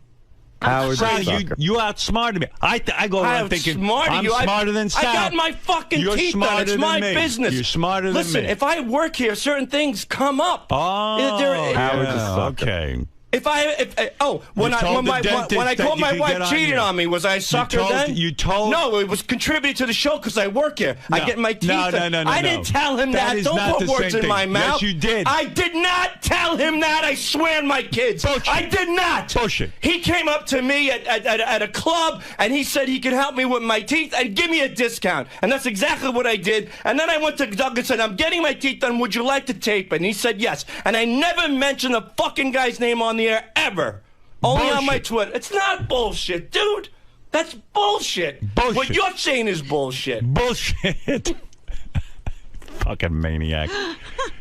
I'm going to have a heart attack. Would you go back and fucking stop looking at yourself in the mirror with your teeth and your tanning and make sure when you put together a game that you do it right? I'm very, very sorry. These things do happen. They're technical issues. They do happen. They are inevitable. All the computers around here. I've been trying to get a new computer for 3 months. You know what the guy said to me today, Suresh? What'd he say? He says, we have to wait till a whole bunch of computers break down because SiriusXM won't just fund one computer. Let me tell you something about this company. They've lost interest in this show. They take it for granted. You should have a computer inside of 3 seconds. I know. If it wasn't for this show and what we do. See, now you got me off track from yelling at you. You can yell at me again. I am don't stupid. care. But this is the truth. Because now you brought up a topic that's even worse than your teeth. And you know what that is? Crazy. Yeah, that's crazy. You should have a computer in 3 seconds. Because I have to remind this company, even though they don't listen, the reason the whole thing exists, the reason that one guy's trying to buy the company from the other guy, the reason there was a merger, the reason everything happened was one reason. This show. This show, that's it. There's no other reason. And this fucking imbecile with his teeth can't get a computer? I asked the guy, I go, you know, the computers are slowing down. I go, I know you have virus software. He goes, yeah, but we don't have spy software. I go, why don't you put the fucking anti-spy software in the computers? Right. He says they won't fund it. And they said... They won't fund it. And by the way, all of your computers here, he says, particularly in Studio 69, you guys do not have spyware, anti-software. Oh, you want to know why? And he goes, you know what they said to him? What? They go, if the spyware should happen to come in, just wipe out their computers and reboot everything. And it's just crazy. You know what it is? It's a penny-wise, dollar-foolish. Because I'm the enemy. Don't you know that? Don't you know every company I've worked for and built up, I become the enemy because they all get jealous? It's happened everywhere. I thought it was going to be different here. But things rapidly changed. I'm the enemy. I'm the enemy. You are. I'm always the enemy. Even to Sal. I caused a merger of 2 companies when XM was clobbering this company. You think the computer would... Do you think that if I ran this company, I'd say, you know what? I'm going to get rid of an entire channel just to make sure you guys have a computer. Exactly. They could get rid of 500 of these channels, and they'd still... And nobody'd even notice. No one would even know. Right. We requested Adobe Audition software updates. Listen, just do me a favor. He got you off track. He did. He did get me off track. Shut up, 𝗵𝗻. Howard's a sucker. He outfoxed me. Go back to taking your nap. There's nothing more disgraceful and disgusting than going to sleep on the most popular radio show in the world. Don't talk to me about a technical glitch. It's a technical glitch. It's not a technical glitch. You didn't It's all the listen to time. CD. If you did, you didn't check your work. I want you to admit you didn't check it. I swear to God, I checked it. I swear to God. And you know what? And I'll tell you what. And I remember, and I'll break it down for you specifically. I remember turning it back. I remember that jump. I remember it. And then I turned it back, and then the track played. Impossible. Well, I remember my CD player is no different than yours. I know it's not, but I'm saying like CD player. I'm telling you specifically. I recall. Gary, go back in Sal's room and play it back. I guarantee. No, I'm saying to you that it jumped in my computer, but when I turned the dial back, it played. Okay. But if it jumped in your computer, so you that heard would be, it without it working, and then it played, and then you just said to yourself, "Okay, now it works." No, it played at the answer to. Listen to what you just said. Right. Listen to what you just said. No, I didn't. No. Yes, that's just what you said. I guess so. I guess so in some odd way. In some odd way. Nothing odd about it. What you just said was, I played it, it jumped, then I played it again, and it was fine, and then I gave it to Howard. That's right. That's why you're a fuck up. I went through. Listen to me. And then I went through the rest of the tracks. Listen to me. I can't have this. I can't go through a contest and have that. I know that. And you know what? In the past year, Sal, there haven't been any. Teeth are unimportant. I agree. All right, fine. You think you're going to have some movie career because of your dumb teeth? We're doing a few films. You work for me. I'm the only one paying you. I know. Trust me. There's nobody. There's a few shitty, what he calls independent films, which means they're not even independent films. Independent films rejected these films. They don't have a name yet for what these films are. They haven't figured out a name yet for them. Like this, you know how there's like the independent film, small film. You hear an actress going, I'm in a very small film. This film is so fucking small, they haven't figured out how to give it a word, like microscopic films. They're coming up with a new term. I think it's called straight to DVD. Yeah. Well, DVD, there'll never be a DVD. Straight to video cassette. I mean, it's unbelievable. Teeth are not a career. Let me tell you something. If teeth were a career, Gary would be king of entertainment. Use your head. And Sal, by the way, film you needed new teeth. One last thing. I yelled at Sal the whole way. I go, Sal, what happened? And he goes, it played. He got the answer. He goes, you owe me a fucking apology. So now that you know what's wrong, do you owe me an apology? Yes, I do. Oh, okay. You're damn right. If you're in your studio and you see something screws up and then you go back and check it and it plays, there's a 50-50 chance there's something wrong. I agree. And when I turned it back and it played, then I went forward and the rest of the tracks played. But what you should have done is started over again and just played it the way Howard would play it and see if the same thing happened I again. fucked up. You don't shit your pants about me. You know why? Because I don't fire anybody. Oh, I do shit. And I'm reading Getting Things Done. I don't sleep at night. I don't sleep at night. You don't sleep at night because you don't get any pussy. Well, that's another story. I jerked off last night. I came hard. I slept like a rock. I jerked off last night. So you're not getting any pussy either if you jerked off? Well, my wife wasn't home. God bless you. If she was home, I would add some Mine pussy. was. That's the problem. That's right. I'm only kidding. Yeah, nice teeth. I'm only kidding. He's got the whitest teeth on the show now. Whiter than yours, Gary. You know, I have to say, when I got my teeth, as bad as they are, when I got my teeth, the dentist came to me. And it's like women getting tits. He goes, here's the thing of colors, right? Yeah. And so, of course, I point to Sal's color. I thought you point to a piece of shit because that's what they look like. I point to Sal's color. My dentist goes, listen, you can't put that color on. It's ridiculous. Right. He goes, you got to go to a color that's more in line with the rest of your teeth. Otherwise, it's going to look ridiculous. Oh, now Sal's dentist is on the phone, so he's really going to get what he wants. No, don't. Sharon, hold on. I'll give you your prize. Hold on. Okay. Yes, doctor. This is Dr. Bean, Sal's dentist, I guess. Yes, doctor. Hello, how are you? I'm good. How are you? First of all, I've been a fan for 32 years. Thank you. I've been listening to the show forever. Thank you. You are amazing on AGT. My wife loves you, which she never, ever would ever listen to you, and now she loves you. The Thank kids you, love doctor. you. The kids love you. So what happened with Sal, he had originally, one of the dentists did his gums, who's my client. We work together, the gum doctor and the teeth doctor. We work together. So he said, he calls me up, said, Sal from the Stern Shows wants to do his teeth.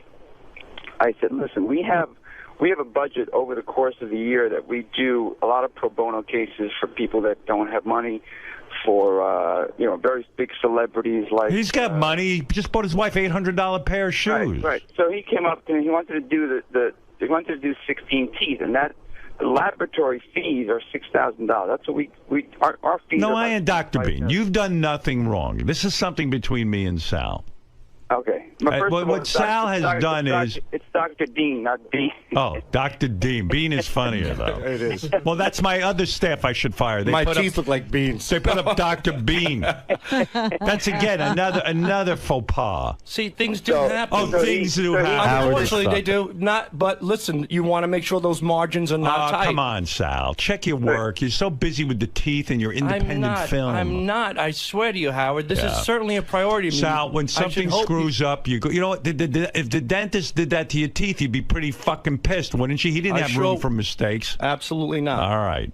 So he wanted to do 16. I said, listen, Sal, I didn't know you were out of budget. When you guys went on the show and said, he's spending all his money, I really felt terrible. I said, hey, you know what you should have said to him? You should say, well, you don't have the money, sir. Leave. No, well, what happens with Sal is, it's known he's on my show, and everyone knows. Everyone can walk in here and somehow finagle, this guy mentioning his teeth, mentioning this, mentioning that. So what happened was I said, let's just do the 8 teeth. I'll bond the bottoms. I said, no problem with that. I'll take care. I still look great. And I said, what kind of color do you want? He goes, I want them to look real. I want them to look white. So we gave him a natural color. We didn't give him a super white. They're too white, doctor. Natural for who? They're natural if you're someone who lives next to a radiation plant. All right. Well, I told him after you said that, if you want to go darker, we can go darker. No You could problem. go a shade darker. It's a That's little right. it's a little overwhelming. Yeah. That's why we put the temporaries that way, so that the patient can kind of work it out and see. Well, that was wise of you. I don't have a beef with you, doctor. I don't know. I think that was brilliant because you put those sparkling white teeth in Sal's mouth. Somebody's got to talk about. Hey, this guy's well thought out. Well, they're teeth. I mean, look, I got a job here because of somebody's teeth. All right, enough with that. You said that line 3 times. I'm making it clear that, Yeah. Okay. Certain It's things all are about. inevitable. It's all fun. It's all fun and games. Well, Except I had a contest. The final answer no one could hear. Robin, I hope you feel better. Thank you. Don't worry. She's fine. I'm the one who's fucking sick All right. over here. I think Bubba Booey's got to get his teeth redone, by the way. Oh, God. Please, how many times can you go back to that well with him? Well, I think he's got to go to the right guy. The right guy. I think you'd have to go to another planet to find the There's right no guy. right guy for his Trust me. If you had to work on his teeth and your final project at dental school was working on him, they would never let you have a license because he's impossible to cure. All right. Thank you, Dr. Dean. Okay. All right. Say hi to 𝗏𝗏𝗏𝗏𝗏𝗏. Right. Howard's a sucker. Seems like a nice man, Dr. Yes. Dean. All right, Gary. Look. Howard, before I go any further. What are you, stuttering now? What were you, in a war? You stepped on a mine? Are you a hero? My teeth are touching my tongue. I can't speak properly. All right, what do you want to say? I will take out the CD and I will It's too late. No. Now you're going to fix it? No. It's useless. You're going to now re-record it. No. Why would you do that? Why would you waste my time with that? It was a glitch. It's been established. It's been fixed. We know that the lady lost the game or won it or whatever the case may be. She won. But from this point forward, I'd like to double check it, like you said, and make sure that you're going to go double check your work. Howard's a sucker. How backward are you? Howard's you ever hear Professor Backwards? That's you. You're going to go now check your work. Here, Sal. Here's the CD. Go check your work. Goodness. Here. That's going to help me. Thank you. Well, you're going to go check your work. Okay, here. I go check checked it, but I'm never going to play it again. But go check it. He's actually going to triple check it. Howard. You're triple checking. Thank you. Thank you. Thank you. Thanks, Sal. You're welcome. Well done. And you did a good job with the thing, and then you fuck up. It was a great game. It was a great he comes game. up with great ideas, and then he doesn't follow them. Maybe let Richard record this stuff. Maybe you don't know how to work the equipment. Richard does record some stuff. We work on these things together. And then you make fun of Scott. Scott knows how to record things. Let him teach you. CD skip once in a while. I know maybe they shouldn't skip here. I know Can that. we make There's a new no rule? excuse. Can we make a new rule between us? Yeah.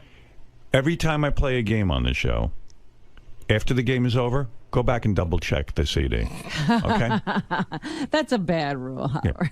Why? It's perfectly logical. It's Sal. That's what he's going to go do. No, I'm saying just to protect the rest of the game. You know why I'm stupid? I let you and Richard have a room together. That's what I'm breaking up. I'm going to put Scott in with Howard's a Richard, sucker. and I'm going to give you your own studio because you're not concentrating. You're back there blowing each other all day and fucking around and No, we're not. your All we do is goddamn bromance. No, what we do is brainstorm about ideas. There's not a brain between the two of you. Why don't you let someone else check your work? I do. Take I give the CD to Give it to Scott. Richard.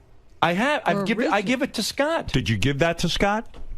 What happened to your system? This particular one, I'm not sure if I gave to Scott. I can guarantee you didn't. I don't think I did. Right. But there was I don't think you did either. I think Call you're me right. clairvoyant. Call me a mentalist. All right. I apologize. Right. It will be fixed. Howard's a sucker. You know, he's going to go now check his work. It's unbelievable to me. By the way, this weekend, Sal will be in Dallas, where he'll look for Lee Harvey Oswald. He's going to go back and see if he can find him. This weekend, That's what that's like. This weekend, I'll be doing a charity, and I never promoted it for free for breast cancer. Yeah, good. All right, never mind. I don't even want to say it. Go ahead. Goodbye. No. Get out of here. I think he has teeth cancer. I don't know what happened when they put those teeth in his mouth. That's Sal, the stockbroker. Howard's a sucker. Right, Sal. I agree. Thank you for saying it again. That's Sal with the dazzling smile. Say that 3 more times, Sal. Howard's a sucker. Howard's a sucker. Howard's a sucker.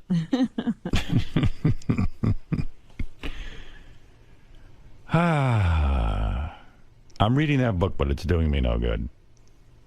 Well, what does the book say in a case like Well, I'm this? only up to chapter 2. Sucker. I didn't get to the Sal chapter yet. Yes. This guy writes about how you can be more efficient, get things done quickly. And just when I think I'm getting ahead, I got a Sal. Blocks me. A roadblock. Because he says a lot of things you have to delegate. But here, I delegated the contest to him. Look what happened to me. What does he say about who you should delegate to? Well, again, I've only read 2 chapters. I got to read the rest of the book this weekend. Right.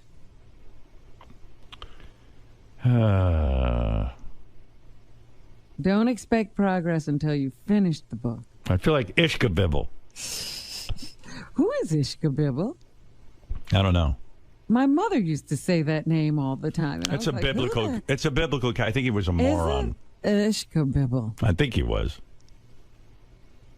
I think he was an idiot. Oh, here, I got the book in front of me. GTD, Get Things Done. Chapter 3, Never Hire Your Fans. Who formerly called themselves stockbrokers, and we're not even sure what the hell he was doing there. And then there's another edition in the chapter that says, especially guys who like hung outside the studio day and night and didn't go to work. With posters and websites. Yeah, and I hired him full time. Yeah, think about that. He wasn't doing his job. He was outside my studio with posters, and I should have said, there's not a guy who's into his job. Not only that, even when he was in the office, he was getting the other office people to make phony phone calls. I know. I hired him. I like his ideas. Yeah. All right, I got to take a break. It's been an hour and 16 minutes of time you've wasted, Robin. Oh, my goodness. And now we have to get to a commercial. Howard's a sucker. Thank you, Sal. Remind me every 10 minutes. All right, we'll be back right after these words. Sal Couture. It's been a long time since I got a beating like that. Sal, why'd you fight back so vehemently? I mean, why were you going back? Because he kept saying it. Are you going to go double or triple check it right now? Yeah, I am. Let's do this. Howard's a sucker. You know what happened, bud? What? If a track is too short, you gotta add silence to it. It freaks the CD out. Well, what does the book say? That's why it jumped on that answer. Like Bigfoot only said 2, so it was 2. This guy writes about how you can be more efficient. Sal, walk me through it if you don't mind. Is the number 3 an even number or an odd number? Does it do that on your player? Yeah. Well, like I said, originally it did, but then when I thought the tracks bled, and when I turned the dial manually, it worked fine, but it didn't. I just thought that when I first did it, and I heard the 2 jump, I was like, I thought that sometimes, like if you hit the button too fast, it'll go to the next track. I thought that's what I did. So when I turned the dial manually to track 13, it was fine. So I said, and that's where I screwed up. I didn't realize that it wasn't me hitting the button. It was the track itself was too small. And when the track is too small, it will bleed into the next track on the player. So, I got a new computer for you. Sal, was it? That's awesome. Sal, was it an error on your part then? Yes. By not leaving enough pad time and yes. And that's what I've learned now. That was the problem. Apparently, which I wasn't aware of. Like Rich just made me aware of it. Which thank you, Richard. That you need a little bit more time. If a track is too short, it'll jump. Sal, at any point did you consider just owning up to it and just even if I did. No, but at the very start of it, just diffusing it and just saying, Howard, you know what? Let me go back. I probably screwed up. I know I screwed up. You know, just all right. Let me answer that. You did. You probably screwed up. You did screw up. It's too late to go back. The game is over. But you fought him for a while on it. I didn't fight him on that. I said that it was checked, and what happened was when I went to the next track, it worked. So, and then I went through the rest of the tracks, and they all worked. But the problem was the padding issue with the time. That was the problem. Right, but while you were in there, why not just lay down and die first? I said dead that for a little bit. I said that in the end. In the end, I said when I went through it, the track jumped and I turned it manual with the dial, and then all the rest of the tracks played fine. But look at all the pain you went through to get to that. I mean, know. it took by not defusing it yourself. You really, I mean, what about the aspects?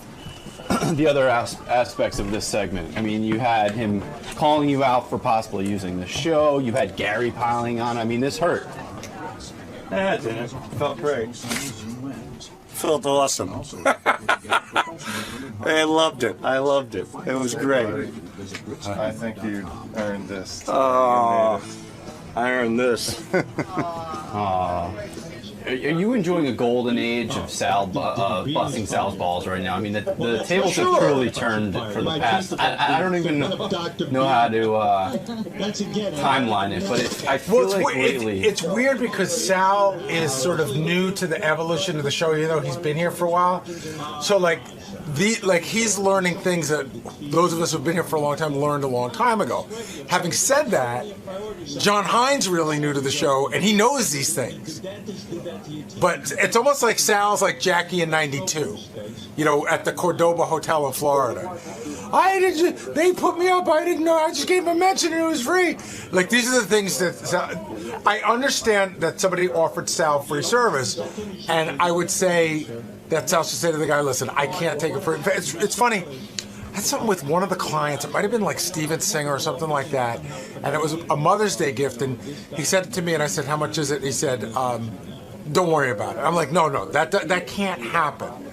And so he gave me a price, which is a fair price, and I paid it. But I could have said, "Hey, thanks a lot," and you got to know you can't do that. Sal, I was starting to ask you before. It seems like Gary's been really dominant over you in recent weeks. I mean, he's really enjoying a golden age in the Sal versus Bowie. Listen, kick them when they're down. That's Gary's thing. That's the Howard Stern Show thing. When you're bent over, pick up your teeth, Jason Kappa comes by, kicks you in the ass. That's how the show works. I learned from one of the best. I take that as a compliment. But I'm saying the next time Gary screws up, are you really going to pile on? Bet your sweet ass I am. Enjoy it all. Because I feel like that's been lacking a little bit from your end. It's not going to lack been anymore. a little bit too mature. Don't worry about it. That's okay. An Iron Man, like how Iron Man had a suit and then the guy made a bigger suit? Gary's suit is his teeth, and my new teeth are the bigger suit. See what I'm saying? These chompers are going to take down those chompers.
Welcome back.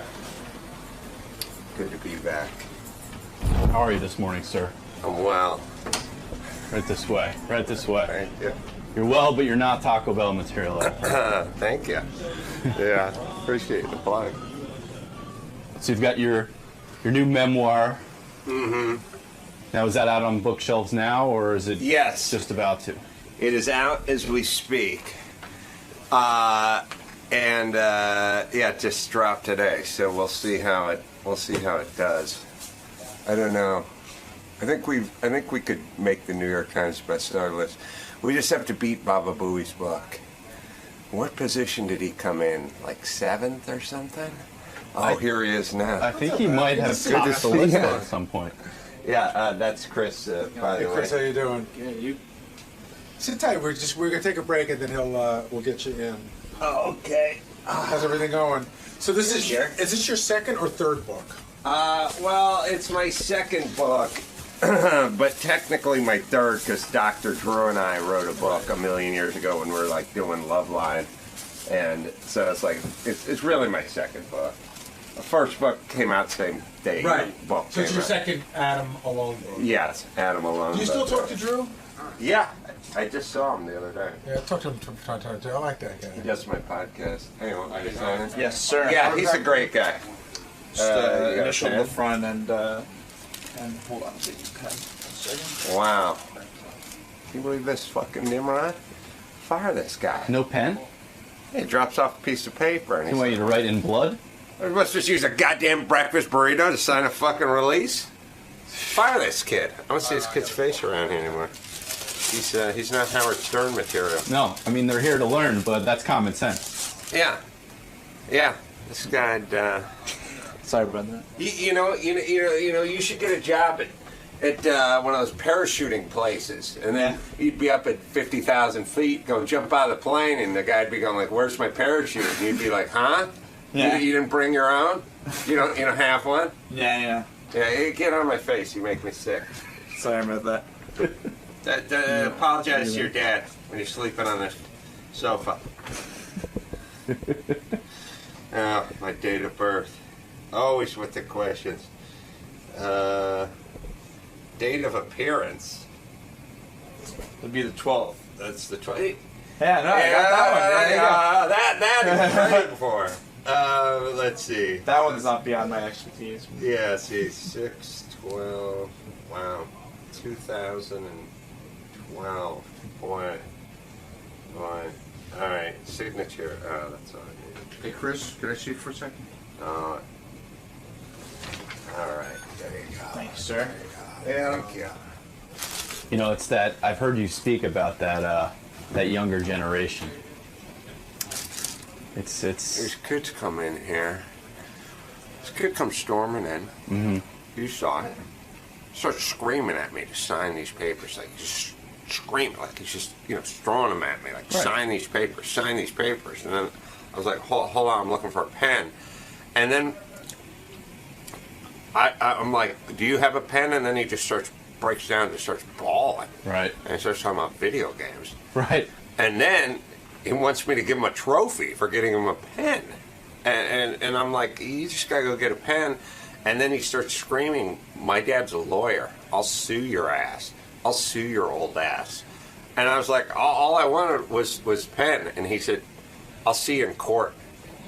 And he stormed off. We have documentation of this, so. He started screaming for his dad, and he stormed off. His 2 dads. Actually, I think he has 3 dads. Either way, they're all lawyers these days. Anyway, it's a generational thing. You know what I mean? It is. It's this young entitled generation. Well, he's back with more paperwork. Sorry to bother again. You need to initial the front as well. I know all this paperwork's. Did you see the way he just stormed in and started screaming? The sense of Arms, entitlement like, that flying has about. is Very demanding. Yeah. It's you're good. It's not his fault though. We've turned him into a monster. True, but back in my day, we used a little please and thank you to get things done. Yeah. Mhm. Hello, Mr. Corolla. Looking good today. Right. Have you lost weight? Wow, that It goes a long way. Are you a summer? Because that orange shirt really becomes you. Yeah, that kind of thing. Right. You know? And now it just comes flying in. Smells like dope. You know? Probably hopped up on the bath salts. You know? Comes in here screaming. And like I said, he threatened to sue me. And he won a trophy. So, what can I say? I saw him masturbating. Oh, I actually was making love to an avatar earlier. I mean, it was his avatar, but still, you should keep it at home. Yeah. Generation weird. It's pretty sad, I mean, by the way, you think that guy storming the beach at Normandy Hell no. That generation's gone, man. We're lucky he got here on time this morning. Oh, yeah. Imagine if they were in charge of defeating the Nazis. I saw him downstairs when I was coming in screaming at people who were smoking because they were too close to the building. Just, you know, they're all pussies. Well, lucky for you, you're going to enter a studio with a man from a different generation. A guy who gets it. Yeah, Bubba the Love Sponge. That guy is salt of the earth. Right. You know that intern actually is. He's Scott the engineer's nephew. No, I knew I didn't like him. I knew I didn't like him. That's why he reeked of failure and disappointment. And secondhand smoke. Yeah. All right, man. I'll let you finish your breakfast. See you in the studio, sir. Thank you. See? Thank you. I see how it's done. Adam Carolla is an old friend of this show. If you remember, he used to be a kind of a carpenter. He had a lot of odd jobs. He somehow hooked up with Jimmy Kimmel. They started the Man Show, and that's how he came to prominence. Where's Adam? Literally, I went out to get him. He just stepped into the bathroom. Be here in 2 Oh, bathroom. Was he Call Britney for you, Spears? Adam, so I'll just take you right in. Tell him he's on. It's showbiz. Yeah, we had a long break there. He could have gone anytime. Yeah, I was in break. I should mention. Oh, here comes Adam. Okay, I'll mention this later. What did you do? You went off on a tirade about the '80s channel here at Sirius, because you don't like they played Depeche Mode too much.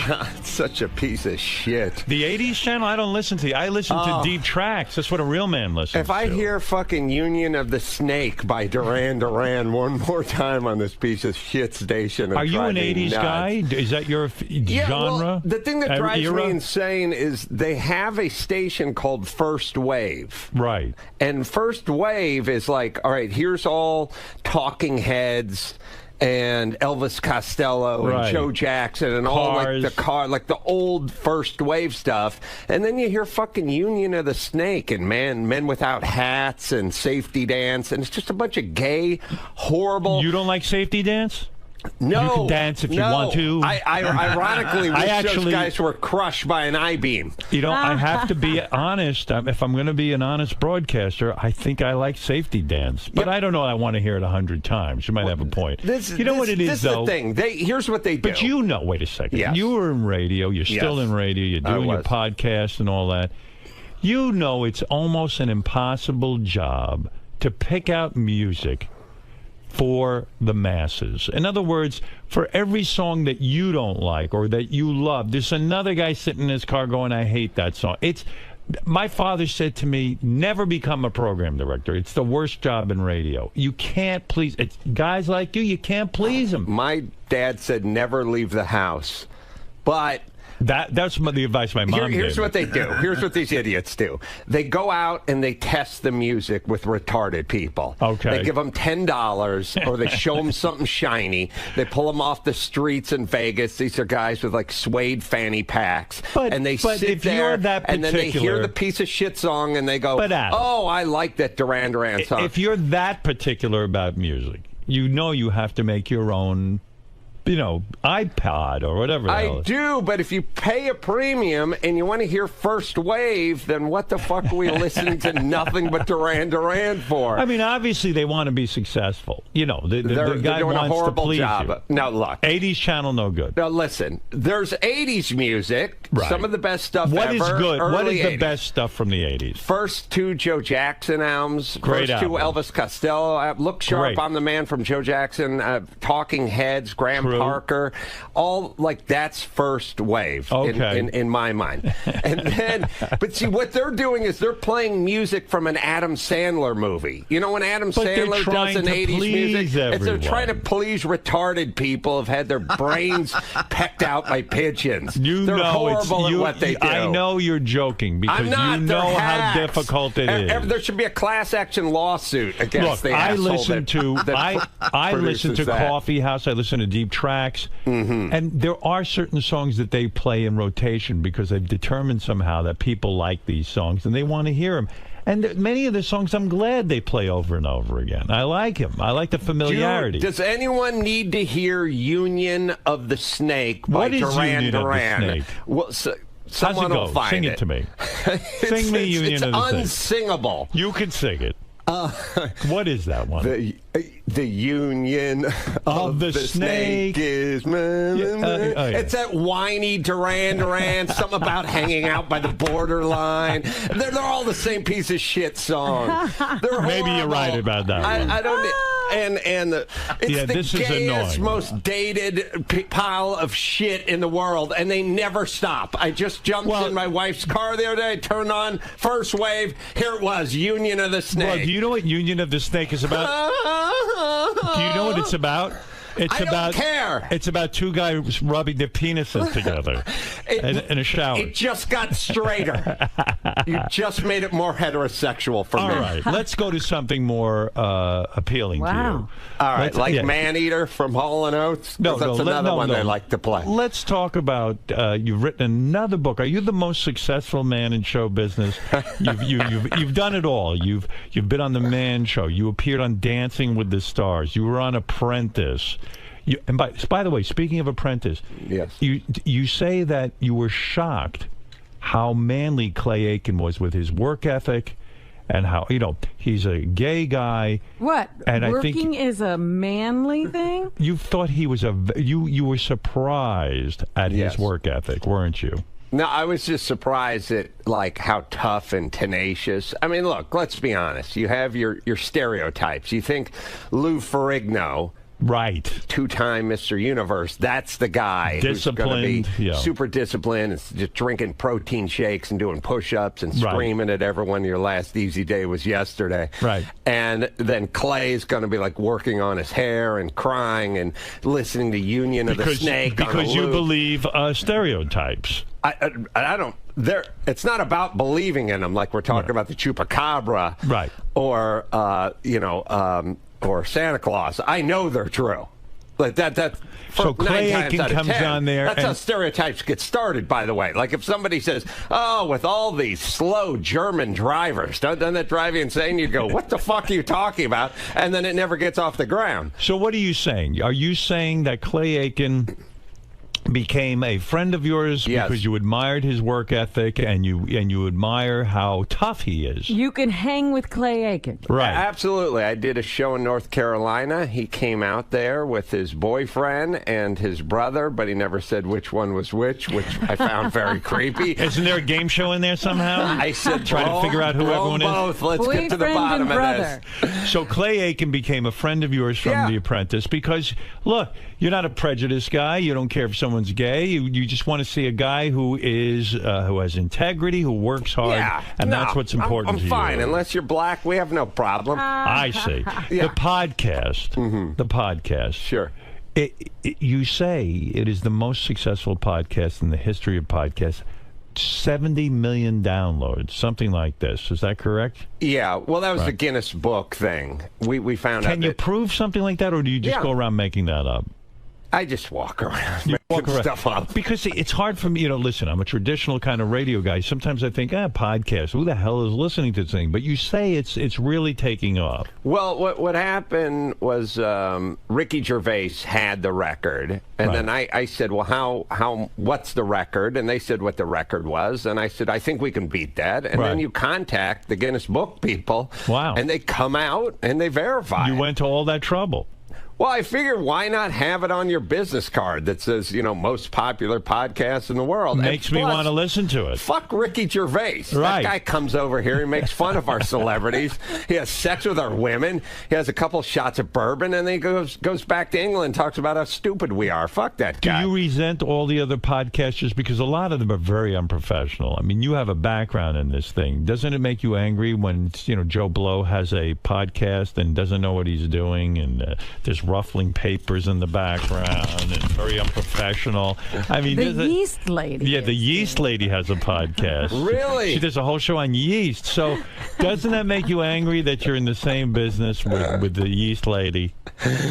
No, I mean, it's like the same way when you were in terrestrial radio. You had all these, you had ass crack and back sack in the morning, and they're playing their fucking sound effects, and they're giving the timeout every 30 seconds. It's who you're in business with, and you ignore them and you go on with what you're doing. Is that what you're saying? Yeah, we're number one. We're doing great, and there's, I don't know, 1 million other podcasts. Now, I never got a chance to talk to you about this, but I did read. People don't realize how conservative 𝗦𝗵cie𝘄𝗿𝗱 is. He is. I would say you're like a libertarian, but you also have very conservative values. And you came out against the Occupy Wall Street people. You said they were a bunch of freeloaders. Tell me about what you were thinking with them, because I didn't get to talk to you about this. I did what you do, and then what you have to end up explaining, which is, Robin brings up a topic. Right. You've had an ass full of it at some point. I don't know what it is. It's it's like Thanksgiving at your parents, and you've had one too many beers, and your mom brings something up, and you just fucking tee off on the old bat. You know what I mean? Well, I went off on Megan Fox. I didn't like the idea that I can't bring up her pregnancy, but go ahead. And everyone's like, where the fuck is this all coming from? Right. But I've been hearing, I've been getting an impacted ass full of this Occupy Wall Street thing for like 6 months, and then all of a sudden it came up, and I just did 20 minutes on it. And the gist was that you felt that these were people who were just too loserish to get work? It's like this. Yeah. I understand our system has corruption. Right. It does. Yes. It's better than any other system, but it still has corruption. There's always going to be corruption. There's always going to be someone on top with the money who's making friends. There's Martha Stewart is always going to get a phone call on a Learjet telling her to dump some pharmaceutical stock. That's always going to exist. It's just, you might as well accept it. And by the way, we would all do it too. Right. If our phone rang the day before and it was our guy saying, get rid of your stock. Get rid of this Upjohn stock because the herpes medication killed one of the monkeys. You'd fucking dump that shit from your Learjet too. Right. And then you'd lie about it if somebody asked you. So you're saying you got to accept that in the system. There is that. I come from this. It's people who don't like the government. It's not that people want the government to change. Your family didn't like the government? No, they don't like the government. Was your mom and dad, were they hippies of some sort? My mom was a hippie. So do you hate hippies now? I just feel like, get the fuck up and get to work. A hippie is a form of depression. They don't know they're depressed. They smoke weed, hang out, and blame the government all day. Were your parents naked a lot? Like, would they just walk around naked and smoke weed? No, my mom locked herself in a room and yelled freak out and checked her biorhythm wheel and all that kind of stuff. And that annoyed the shit out of you. It annoyed the shit out of me because I'd say, like, hey, could I get a ride to Van Nuys to hang out with my buddy Teddy? And she'd say, let me look at the biorhythm wheel. And then she'd go, no, it's an extra critical day. Sorry, take the bus. In other words, your life was being ruled by some hocus-pocus biorhythm wheel, and you're trying to live your life. It's depression, Howard. You've gone the opposite way than your parents. Yes, I'm that's what I do. I just call my dad up and I go, Dad, I'm thinking about a real estate deal. What would you do? And he'd go, I'd buy it. And I'd go, all right, it's off. Yeah, right. And I'd just do the opposite. Take the opposite view. Yeah, it's like you find out who I'm betting on the Super Bowl and you do the opposite. Were your parents commune people? Were they? No, they weren't like crazy hippie. It was like this. Look, my mom was on welfare and food stamps, and the more shit you get, from family members, the more money you lend a family member, the more they resent you. It's not like, you lend them 10 grand and then you get the greatest Christmas gift ever that year. No. You don't get shit. Right. They take a dump in your stocking that year. So were your parents the ones that got the loans from their family? And they got no, the family didn't have any money. Right. They just did the sort of welfare food stamp thing, and then meanwhile never stopped complaining about the government. Right. And I was like, you don't pay taxes, and you're taking the welfare cheese cheese, and you're the last person who should be complaining about the government. You know, in Canada, they have universal health care for everybody. Right. Yeah, someone has to pay taxes at some point, otherwise we can't have universal health care. So you think that's, when you look at Occupy Wall Street, are you imagining a whole village of your parents kind of hanging out, complaining, and while they're living off the system? Is that it? I'm imagining 3 or 4 hardcore people that have real legitimate gripes about the government and about Congress and about how it works and insider training, and then 200 hippies trying to get laid. Right. Are your parents still together? Oh, no. No, they're hippies. Funny. They can't stay. No, my dad's not a hippie, and they broke up like in 74 or something like that. Are you in touch with your mom, or are you just like disgusted with her? Oh, no, we talk. You talk. And she's still a hippie. Well, she just doesn't realize, she does that same thing that you hear, like, I think rich people ought to pay their fair share. And I'm like, fuck it. I pay for all you assholes already. You want me to pay for more, you assholes?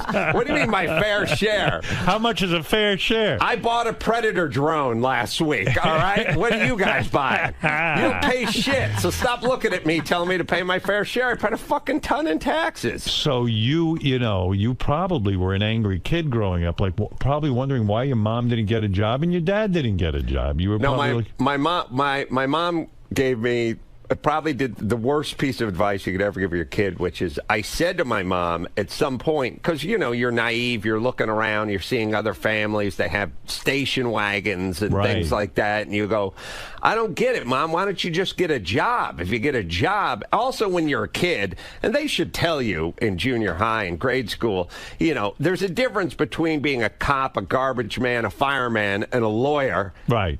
Some jobs pay better than others. They'll tell you what pays better. But I just said, why don't you just get a job? If you get a job, then we could get a better car and move into a better place. And she said, if I get a job, I'll lose my welfare. Yeah. Like she went, use your head, Dick. Come on. Yeah, we're beating the system. Yes.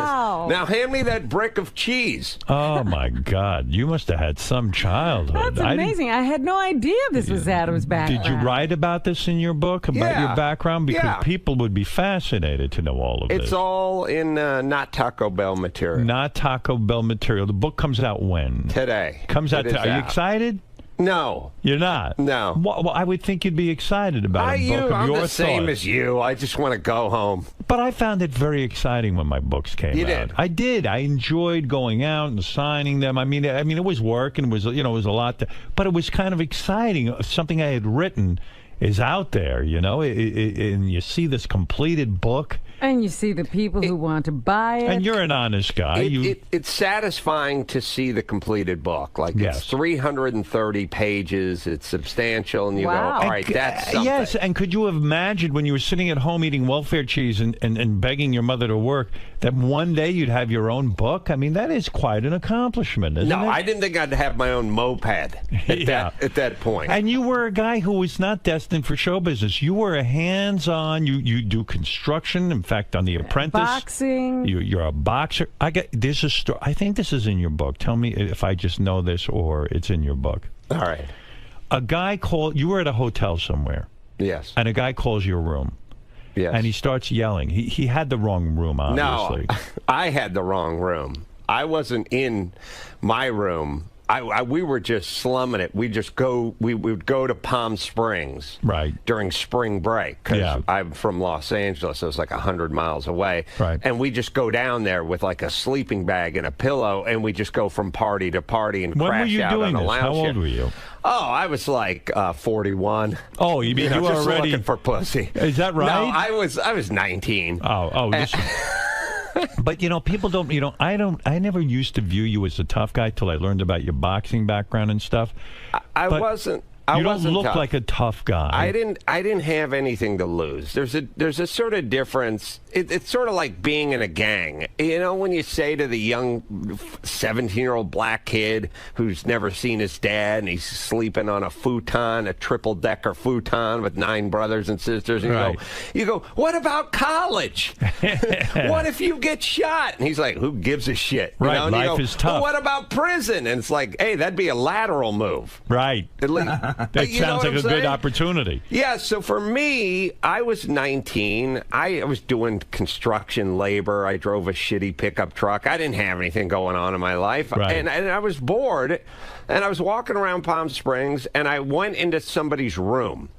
And it's just like bungalow, like down by the pool. You know, maybe I'd had a couple beers and I just went in to sit down. The door was open. I was just sitting there and the phone rang. Right. And back in the day, when the phone would ring, like even if you were walking past the payphone and it rang, pick it up. You pick it up. I don't know why. Like it's going to be for you, Howard. Is that you? Yeah, and Are there you was a guy, 45th? but the guy picked up and he started yelling at you that you had stolen his girlfriend or something. He just said, "Put Sheila on the phone." Right. And I said, "I don't know who that is." Why didn't you just say to him, "I'm crashing in this room. I don't know who anyone is." I probably because I wanted to fuck with the guy a little. Right. I So you just said, "I don't know who this I is." don't know who she is. And he said, "Put her on." And I said, "I'm telling you, I don't know anyone here." And he said, "Put her on, or I'll come down there and I'll kick your ass." And you said, "Come on down." Yeah. Wow. And two guys showed up to the room. Yes. Almost immediately. Yes. And you beat both of them up. Yes. You kicked their asses. It was very Marquise of Queensberry. They both walked up like I had an appointment for a massage. Well, you invited them showed down. up. Right. They knocked on the door. I opened the door. And they said, "Are you the guy we're talking on the phone with?" I said, "Yes, I am." They said, "All right, now step outside." I said, "Okay." And we walked out into the courtyard. And he said, "All right, now it's on." Wow. And Very what happened? nice. Yeah, and was it a boxing match kind of thing? It was for me. Right. And this was probably great for you because you like to practice boxing. But what size were these guys that you beat up both of them? You're about what, 6'2"? Yeah, they were just regular valley dudes, you know. They weren't. Obviously, dwarfs don't threaten you over the phone and then say they're coming over to kick your ass. Were you scared at all when these guys showed up at the door? I didn't care. You didn't care. You had nothing to lose. Yeah, I had nothing. I had nothing to lose. I'd been beat up in the ring enough and in sparring and stuff like that. But describe this to me because I really want to understand. Okay, so the one lead guy says, "Come out here. Right. I'm going to kick the shit out of you." Right. And I said, "Okay." And we walked out, and his friend... Now, when a guy says, okay, don't they start to think to themselves, hey, maybe? Don't they try to size you up? But then again, they probably thought, well, two guys against one, we could definitely take this Plus, guy. I was wearing flowered shorts, like super gay 80s, like dolphin shorts. Like, I was dressed like George Michael from that Choose Life, you know. Yeah, so when you get out there, and you make your fists, right? You get your fists made. And they put up their fists. Right. Do they charge you? How does it all start? Well, it was one-on-one. It was me and the other guy. Dude, it was the main guy was going to come beat me up, and then his friend was just going to stand there and sort of hold his jacket or something while he kicked my ass. Yeah. So his friend sort of stood back about 5-10 feet, and he said, "All right, now it's on." And I said, "Yeah, all right." And he just walked in, and his friend was like yelling. It was like Karate Kid, like sweep the leg, sweep the leg. And he threw a sloppy punch. You know, if you box, there's a couple things I could demonstrate. Yeah, go ahead. But there's a couple things. One is, if you're fighting a guy that doesn't box or doesn't have any experience with his hands, and now every motherfucker's an MMA expert, so I wouldn't mess with anyone, but this is back in the day. Yeah, right. Not that many people had any training. Oh, a fetus would get you into a fucking, you tap out. But first off, the front arm is no good. The front arm, the lead arm. Yes, because that's their weak arm. Right. That's their bad arm. So if you... That's my good arm. Well, no, listen. If you're standing orthodox, which is right hand back, it's your right hand that you're going to throw. Right, that's your right hand, if you're not a fighter, your right hand is 90% of what you do. Right. If you're a fighter, I'm left-handed. If you're a fighter, you have jabs, uppercuts, hooks with your bad arm. That's good, yeah. But then you throw the cross, and that's your power hand. Right. But if you're fighting a guy in the street, these are just tips for your drunken fans. You're fighting a guy in the street, don't worry about the front arm. The front arm's just going to swat, and then the right arm's coming over the top. Right. Now, boxers throw a cross, and their cross goes boom, straight down the pipe. drunken guys from Palm Springs throw a wide looping. So, A, don't worry about the front hand, and B, you'll see the backhand coming a mile away. Right. So he did that. Right. I just leaned back a little, and then I was one pop. Right and in I his just head. popped him in the face, and he dropped. Wow. And then his friend got up, Go and ahead. he did the exact same thing, and I popped him in the face, and then he dropped. So my dad always told me most fights are one shot. It's like that was it. If someone gets whacked in the head, they're done. Yeah. So these guys go down after one punch, right? They're not unconscious, but they both went down.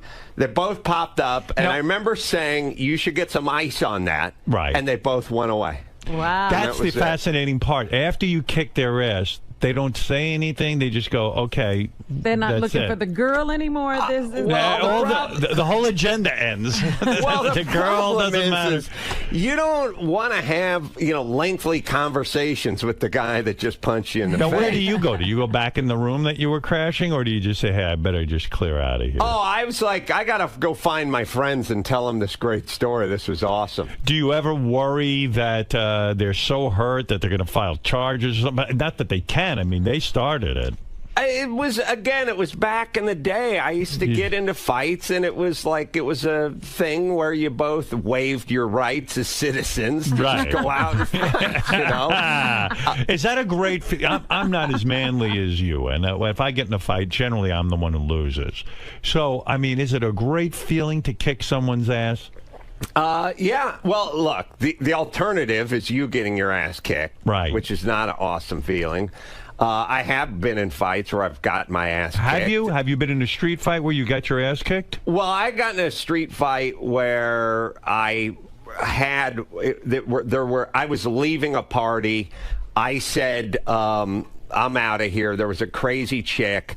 She was so, here's how nutty she was. I was like 19 or 20, and I wouldn't fuck her. That's that's saying something. And so I was like leaving the party, and as I was walking down the stairs, she said to the 3 or 4 scary dudes that were coming up the stairs, he hit me. Oh, and boy. she pointed at me. Wow. Just out of the blue? Yeah. Wow. Well, the part of being nuts, I think, is doing things out of the blue that don't make sense. But lucky you're the victim. So I'm walking down the stairs past like 4 scary dudes, and I said, she's nuts. And they're like, what kind of pussy hits a chick? And I said, well, I didn't hit her. And they said, yeah. How about we hit you? And I was like, I don't want any trouble. And then as soon as you tell guys you don't want any trouble, they think you're a pussy. Yeah. And then I had a surgery on my knee, so I still had these stitches in my knee, and I had my meniscus repaired. It was a weird thing, and I said, my knees hurt. I said, I would fight you. I would. I'm telling you. But my doctor said no street fighting for like 10 days. Right. So it was written down. Yeah, I got to know. I literally had stitches in my knee, and I said, I can't fight. And the guy said, I'm going to break your other knee. And I said, okay, well, then let's fight. Right. And I said, but it'll just be me and you, right? Not the rest of your friends. Right. They did not honor that agreement, by the way. And then just me and the 5 of them went out into the street. Oh, my God. And I beat the guy up, and the next thing you know, I felt a bottle breaking on my shoulder. The guy threw a bottle, and it just broke on my shoulder, but didn't do anything. And then I felt a baseball bat, which was on my other knee. Oh, boy. Wow. Oh, Motherfucker came up behind me. Oh, my God. And went full swing on the other knee. On the did he good break knee. your knee? No, he hit behind me, like in the meaty part of the flesh, and I just sort of curtsied, and then they all jumped on top of me. And Oh, man. That's a tough battle. Yeah, I should have seen it coming. It's your fault. The thing that was funny is about 5 years later, the dude I fought, it was a big Mexican dude, he moved into my apartment building. Perfect. Yeah, it was perfect. Well, and I maybe was he had up some front. respect for you. Maybe it's like prison, Once No, you he beat did. a guy, he did. He had respect for you. He didn't fuck with me. So, I always admire your honesty. You were talking about David Letterman. Do you go on the Letterman show, or is that one of those shows? I've been on like 2 times. But you were critical. You said that Letterman sometimes pretends not to have any money, and that bothers you. Yeah. I mean, you're right. You're right. When does Letterman do that? Well, it's like some guy will come on and he'll be talking about some new car he bought or something, and it'll be a Ferrari, and Dave will go, "That's a little rich for my blood." And it's like, really, $30 million a year, you couldn't get yourself a Ferrari. You could buy 10 Ferraris and you wouldn't even know the